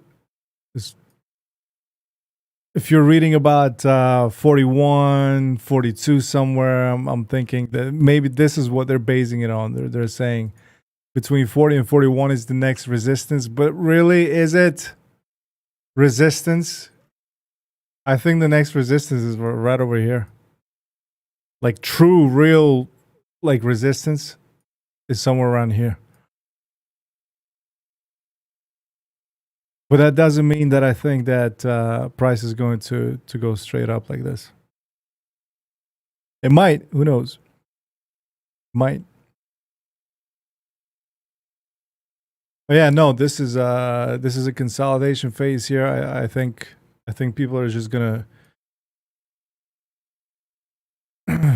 bears, you know, bearish here, bulls bullish here, and there's a part of the chart where it's pigs playground where they get slaughtered, and it usually happens at these little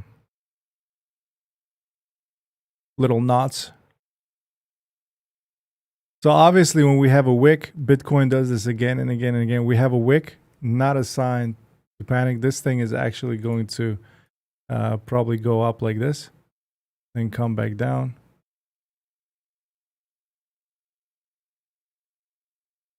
To illustrate, like something like that, you know, and it's going to have this weird price behavior where it's going to be angling like this for. By the way, these 2 points are very unusual. This is not typical for Bitcoin when we have a degree angle like this.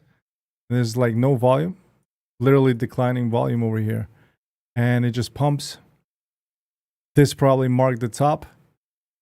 I think a follow through, and then we're gonna dump. So I wouldn't try to guess what's going on here. I don't even have my Armageddon set up on any of these. I'm just waiting for this wave to calm down a little bit. But we had 1, 2, 3. Yeah.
Okay, ladies and gentlemen, we have one more thing that we need to cover here. And that is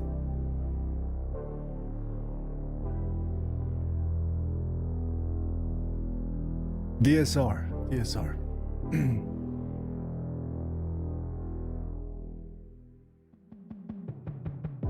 Turn off all the drawings here.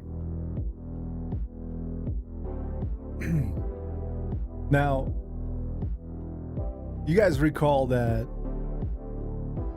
I mentioned something about DSR here, and this is for the platoon.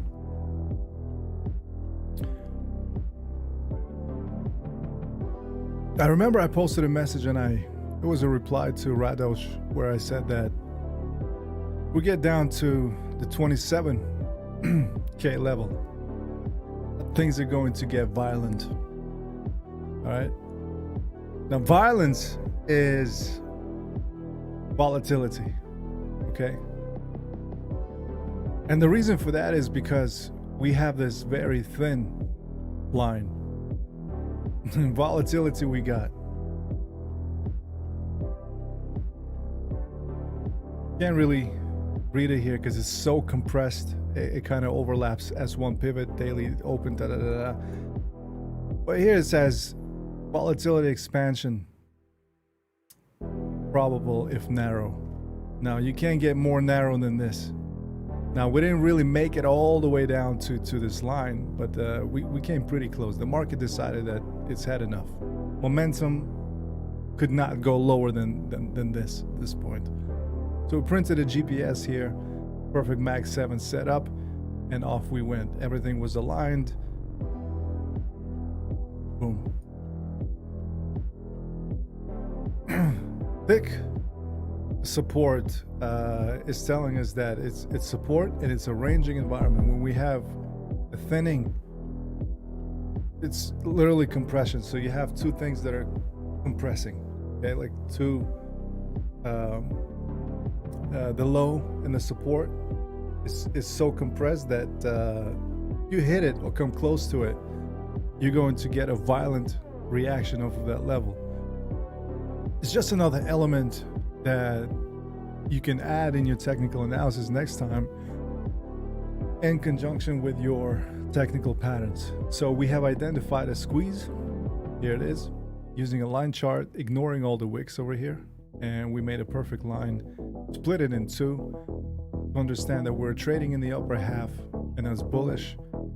Remember I said specifically that the feeling is bearish, but the chart is hella bullish, right? That was literally in the last stream. For those of you guys who are not, we didn't have a chance to check it out. It was a pretty in-depth look at this, and it was an hour-long stream, so it was pretty good.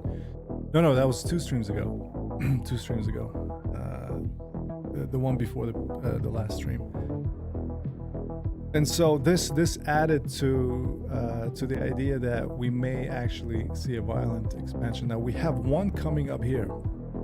Now this level is the kind of level, once we have a reaction here, we may actually run this level through multiple times, and it's going to get real ugly at these levels. I don't think that we're going to see R2 necessarily. I believe that this is where Bitcoin is going to top out and then do some freaky stuff over here. Besides, by the time that we find ourselves here, we're going to have this momentum on the 12-hour chart and as well as daily start to kind of print oversold levels, and that would be appropriate for this current price action to actually make this a valid assessment that, you know, that we're peaking over here. Okay, DSR is set to a monthly time frame all over. So we have my CPR SR levels, open, high, low, close scan, and the daily CPR inner zones with a number of days back, 60 now. 60 is 2 months back. So 2 months back, 60 days, you will produce 2 of these. So this is 1 month period right here. And so far, this is the 2nd month. So this is trending. Mid July, we're a little off by maybe 10 days, but we said that mid-July we're probably going to be trending up for the remainder of the summer season. It's a summer blockbuster chart, remember? And so far it's playing out nicely. However, I think that we crossed over 50, made it to 200, and are overlapping it right now. This is bullish and everything, but usually this is the area, like this consolidation here is where basically it's the top. For me, this is the top. Anything above that is nonsense, and I refuse to participate in it. As a matter of fact, I'll be looking to short it in the coming days as well. No matter how bullish the scenario is here, I think we're looking at, and we've only got 27. We've got a couple of days till the end of the month, and we're gonna have a little dip candle on the monthly time frame, and I think it's a buying opportunity. After which, we may resume ending up until we get a bullish cross on the 12, the 50, or 100. So once these things are near, very near, or once they cross, it'll be a sell sign for sure, especially if we keep accelerating at this rate. And that sell signal is going to produce a very choppy zone for us. So this is going to attempt to go up, it's going to cross, and yeah, I think we'll have a little pause and dead silence for a little bit again.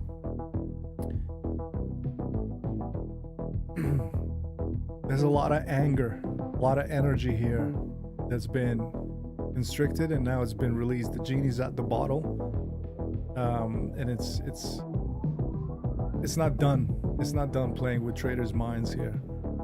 I think we're going to see more of it in days to come.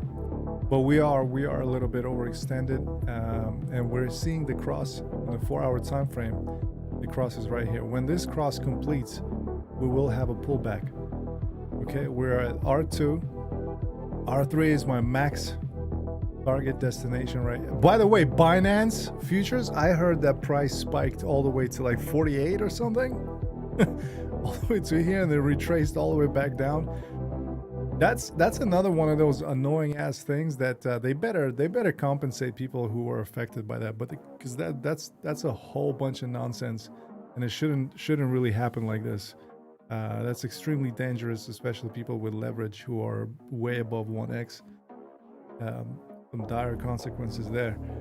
If it did spike to 48, basically you're insta-wrecked. No, there's no averaging, nothing. That kind of error, liquidity, whatever it is that's causing it, that's a big price to pay for a shitty platform like Binance. I freaking hate that platform with all my might. I hate it.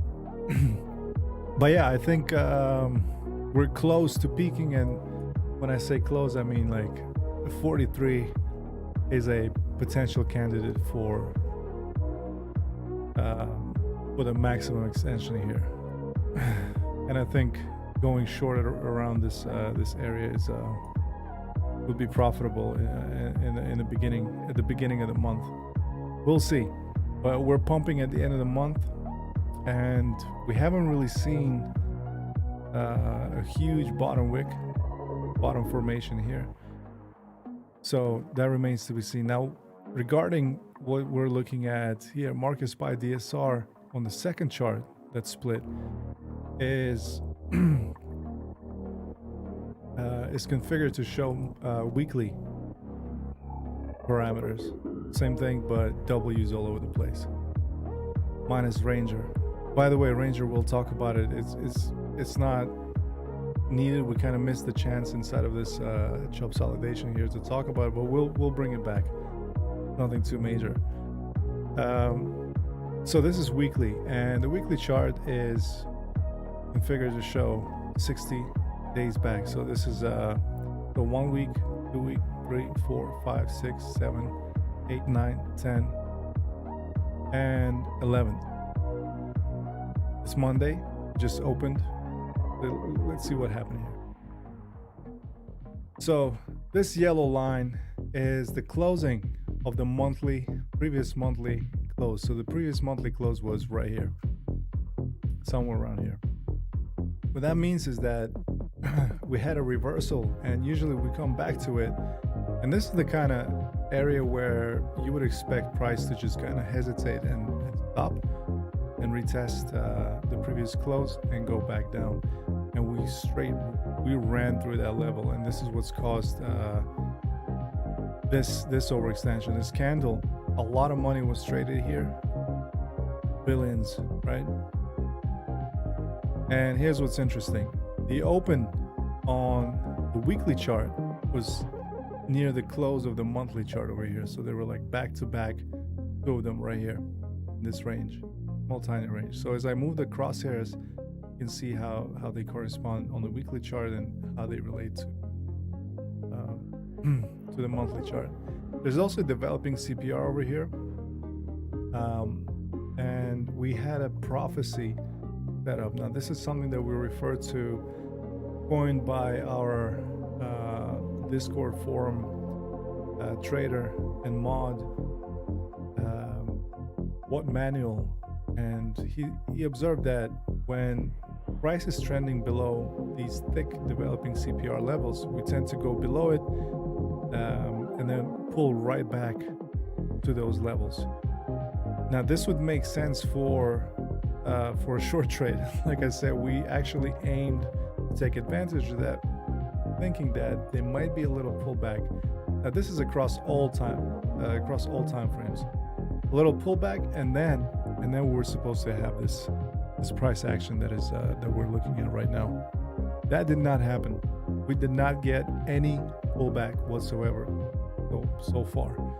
And you know, when something like this happens, it's very dangerous, and there's a risk that we're gonna come crashing back down if we didn't have enough time to consolidate and pull back on the higher time frames, especially on daily. 2 more days of pumpage and it's done. Trust me. 2 more days. That's also, if you keep in mind and refer back to trading algorithms such as one created by Elder, actually not Elder, Tom DeMark's TDI sequential indicator. It'll tell you that if price is trending for 9 consecutive series of 1, 2, 3, 4, 5, 6, 7, 8, 9 candles, then that's a place where we can find an exhaustion point. Okay, and we don't have this indicator here, and it's not needed because we can literally count it. And there's a way to do it without that indicator, but we can sort of get a feel for it, that an exhaustion point follows 9 consecutive bullish candles, and it does include these little dojis that are red as well. But here we have 1, 2, 3, 4, 5, 6, 7, 8, 9, 10, 11, 12. Okay, 14 periods, almost, like I said, 2 more days, and we'll come crashing down. Once we post a doji reversal, some rejection up top here, it's gonna happen. We have extended all the way through here. Why does this arrow actually end where it ends right here? It's not like it was a flick of a mouse here and it just went up. We actually did it together, and this is basically the measurement of the first 2 halves of the base of the squeeze pattern, and we came very close to the tip of it, and we almost made the whole target, and just a little bit remains up top here. So that's how we come to this level. Now this level will probably cause a little bit of resistance. Give it some benefit of a doubt and end it a little bit like this. And that's about R3, and I think this is where things start to get a little interesting. So yeah, looking at the weekly setup here, a little messy, but it's not really. You can see how this impulse here happened when we closed on this bullish candle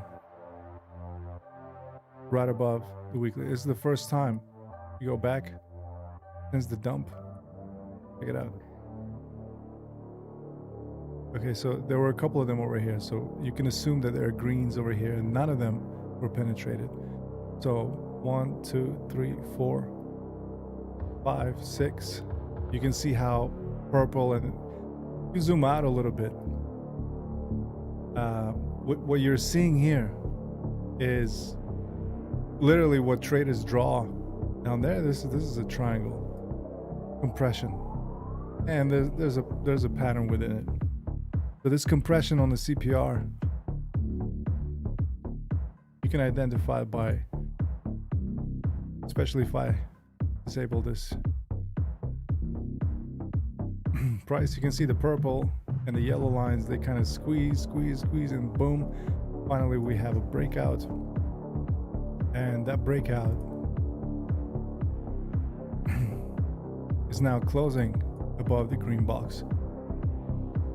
This is good because once we come back here to the yellow line, the open was here. I think there's a good chance we'll come back to the open weekly charts. So you're looking into, it's Monday, so we could be pumping for the next 7 days still, or we could start chopping around here.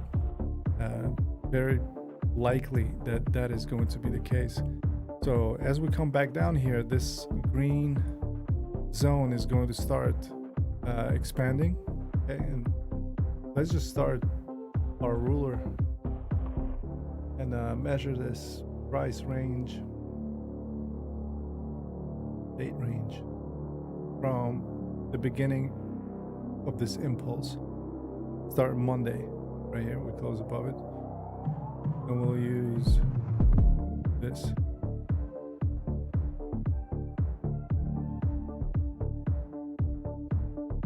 And wherever this will end up,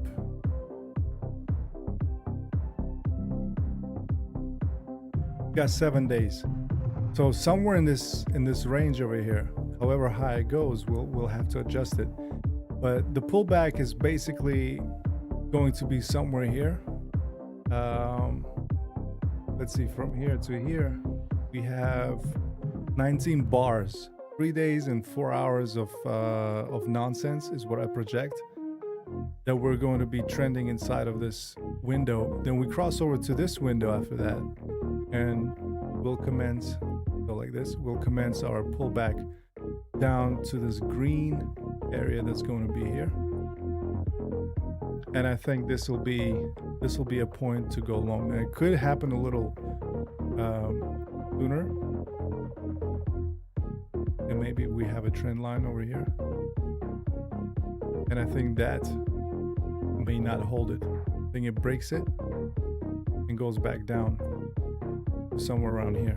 The HC of this impulse will not hold it. However, the HC of the whole range that's about to print, meaning from here all the way up to wherever it ends, that is actually going to be a more viable spot. So 35-ish, 36, pull back down to there, depending if it goes up to R3, then we can expect that. Looking forward into tomorrow, Tuesday, Wednesday, and by Friday we'll try to find a pattern that we can actually trade. Right now, you can go with momentum and just kind of like follow along, and if you want to long it as it creeps up, there are probably a lot of signals on lower time frames that are giving you perfect entries right now. This bounce is probably away from the dragon scan.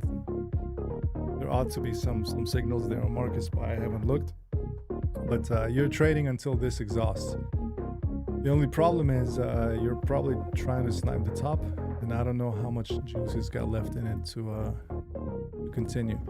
So I'll be watching this impulse from here 7 days, so to complete this green cloud. And if we stay above it, and in the next 7 days, if we don't crash below it again, like if we go to TC, I'm gonna have second thoughts about longing this, and I'll probably have doubts about Bitcoin posting 51K levels or similar, somewhere around there. So we'll see how it does. But as you can see, it's curling down and we're still pumping. You can see how much greed is involved there right now. So let it play out. But my assessment is that we'll be sitting somewhere back at this orange line, if anything. And that would make perfect sense for Bitcoin to do so as it tries to discover the next resistance. But yeah, on DSR, it's very important to watch the overall structure of what kind of levels you're looking at. It looks like a little spaceship. So if we stay above it, this pattern here, we will start seeing more purple here and more yellow here, expanding in the opposite direction. Until the difference is so huge that we will pause and come back down to the mean and do the cycle again. So that's gonna take forever. This is we're looking at September, and never forget that if this is a complete trend reversal, which who knows what Bitcoin's got on its mind, why would people find it so attractive all of a sudden and buy at 50K?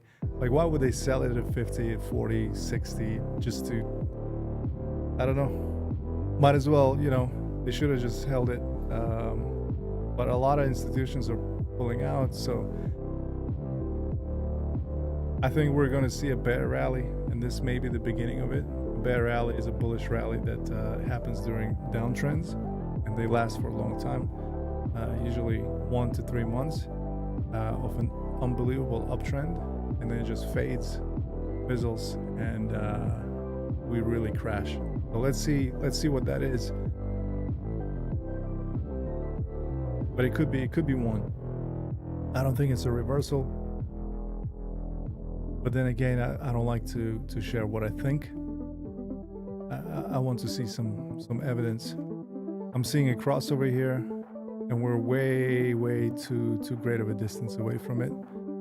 Not that big of a difference on 4 hours, but yeah, it's creating a magnet. A couple of more candles, and we'll have to come back to it. So again, it falls somewhere in the 36K region now.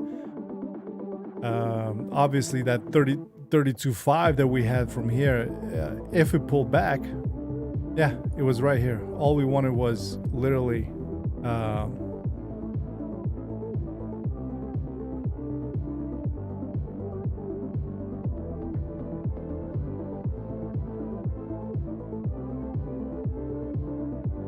the closing price. We wanted to come back here, but it didn't happen. Plus we have the gap. Now the gap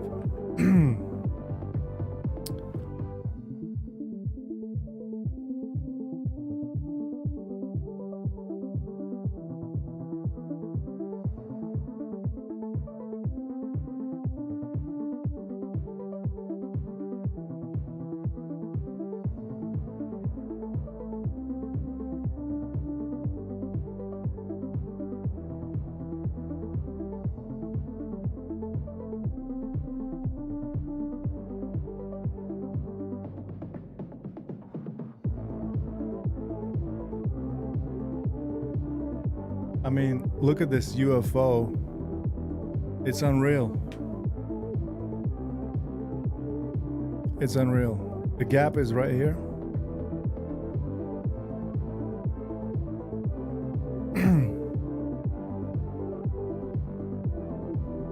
And we are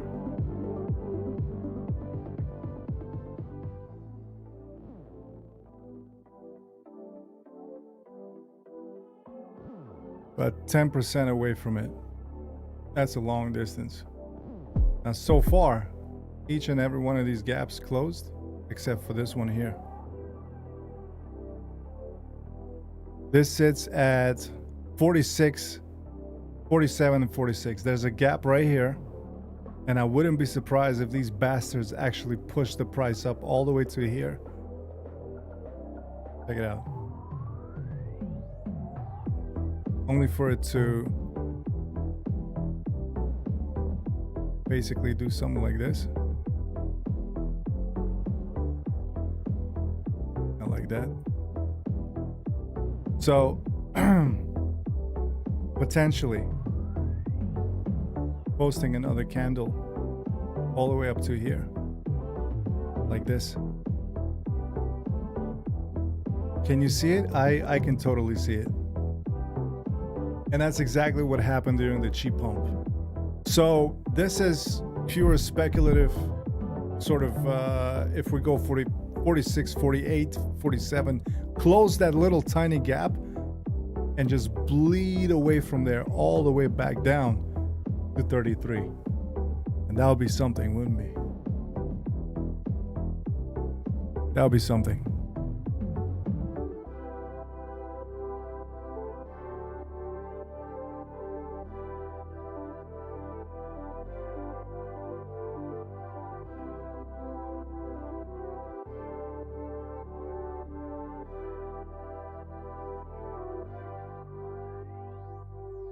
How's the music? Is the music still loud? I don't understand why. But yeah, keep this in mind that this may happen like this, okay? And then we close the gap after that. Okay, so this may be the actual thing that we're looking at. 46, 47, 300. There's a gap there. There's literally a gap that's open, the only gap that's open. And this is the candle that we have posted, 10%. To post another, that would be 20%. Totally from the bottom to the top, that would be a 60% gain. Crazy.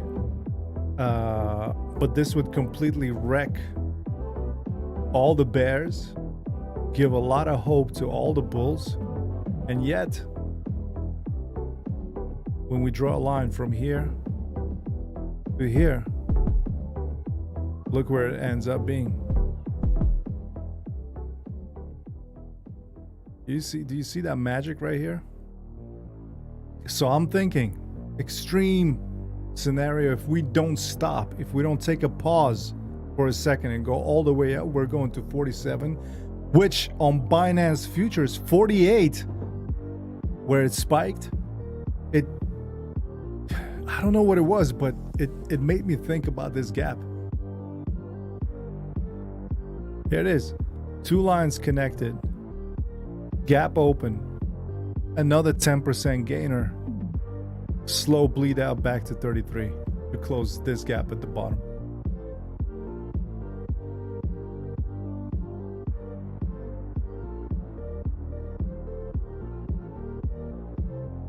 You see it? Here's our breakout. Here's the gap. Here's the candle. Here's my projected candle that meets this trend line here.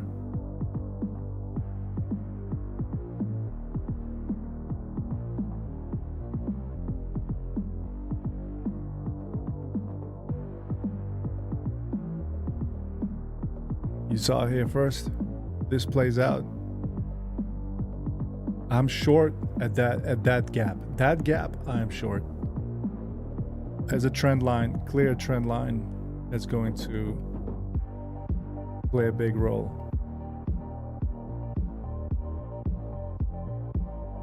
In stopping price action from going further.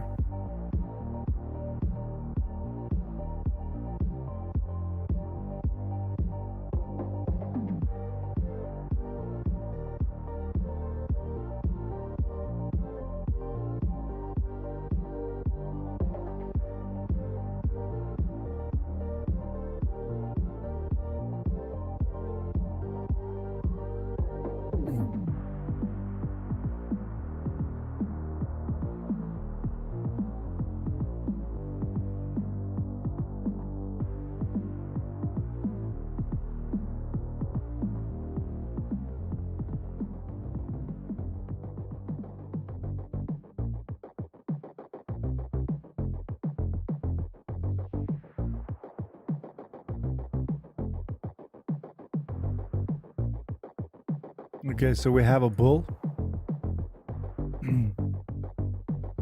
Bull break right here.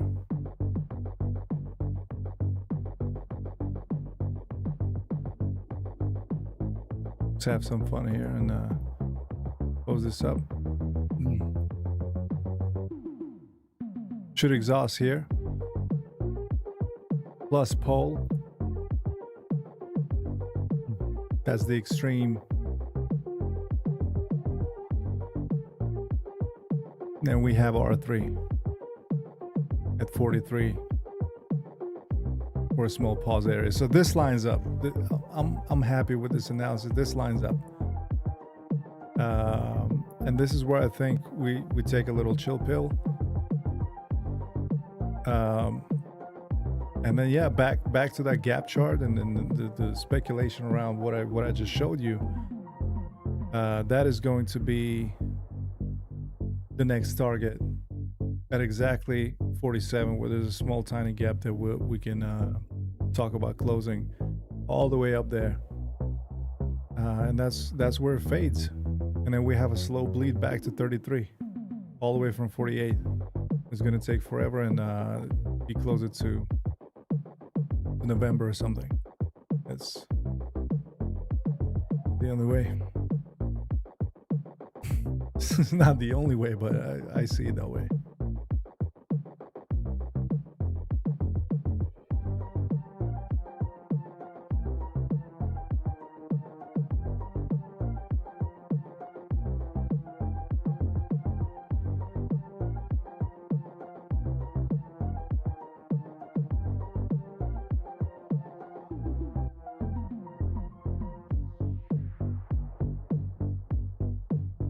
Okay, ladies and gentlemen, let's go manage our trades, do what we have to do, focus on this, and see if anything changes tomorrow. But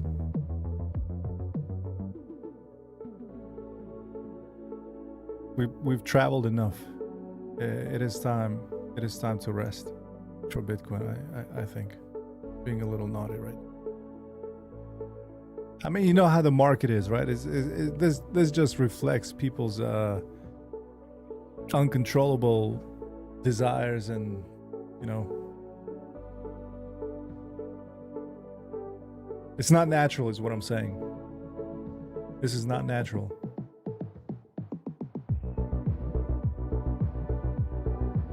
The way price moved up, and that divergence that's building up right now, I don't know if it'll fizzle, but yeah, could be taking a little pause here, maybe.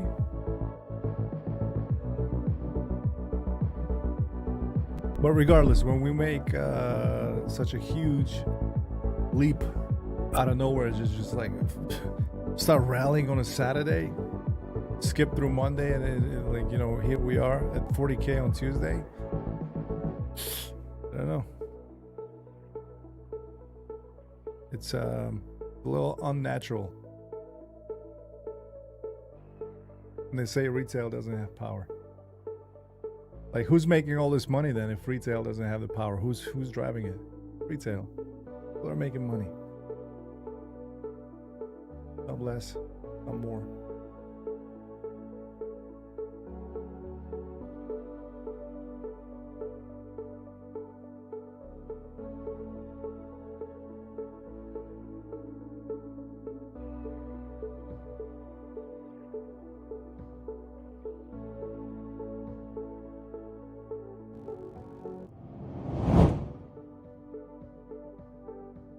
Okay, ladies and gentlemen, one more.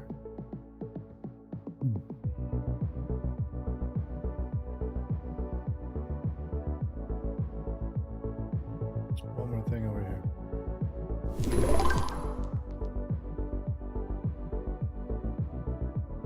Now there's some fun that's happening with Tether. I don't know how significant that is, but we're seeing reports of Tether. I just read the headlines. I don't even click on these things. But Bitcoin's RSI breaks out of 6-month downtrend. Pretty cool. Okay, Tether executives charged an investigation, not charged, under DOJ, Department of Justice investigation for suspected bank fraud. That could be one thing. They could do a thing or two to Bitcoin, maybe. That's where the top longers are going to get wrecked if this comes to fruition in the next few days. Cardano, everyone's pushing Cardano.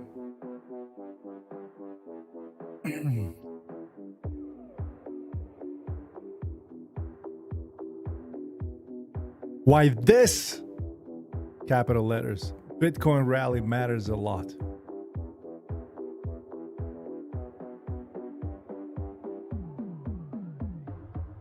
I'm not even going to click it. Hi, this is Leslie. Hope you're well. In this video, we're going to take a look at the recent price action on Bitcoin and explain I don't know why this guy's always this publishing. particular rally in the price of Bitcoin That's could why I be found very his videos. important. In fact, we're going to take a look at the chart of Bitcoin and explain to you what this chart potentially could be telling us right now. Join me. The 100 EMA on the daily chart on Bitcoin. We'll talk about this in a few minutes.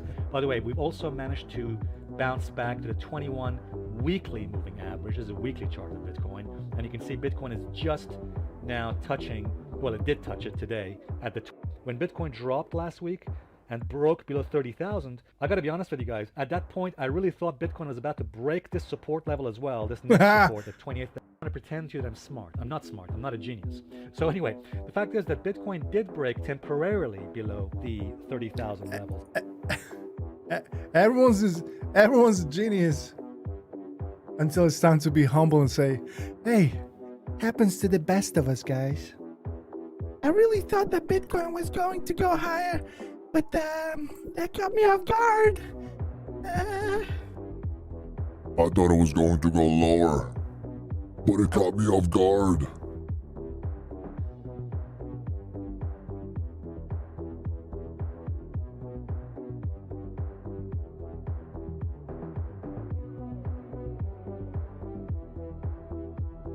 It's the same story.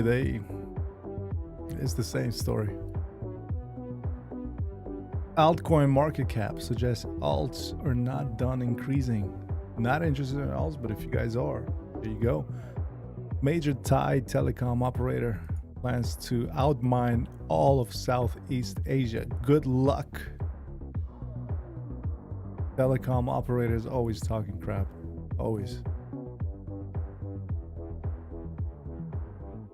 I don't see where's the news about Amazon.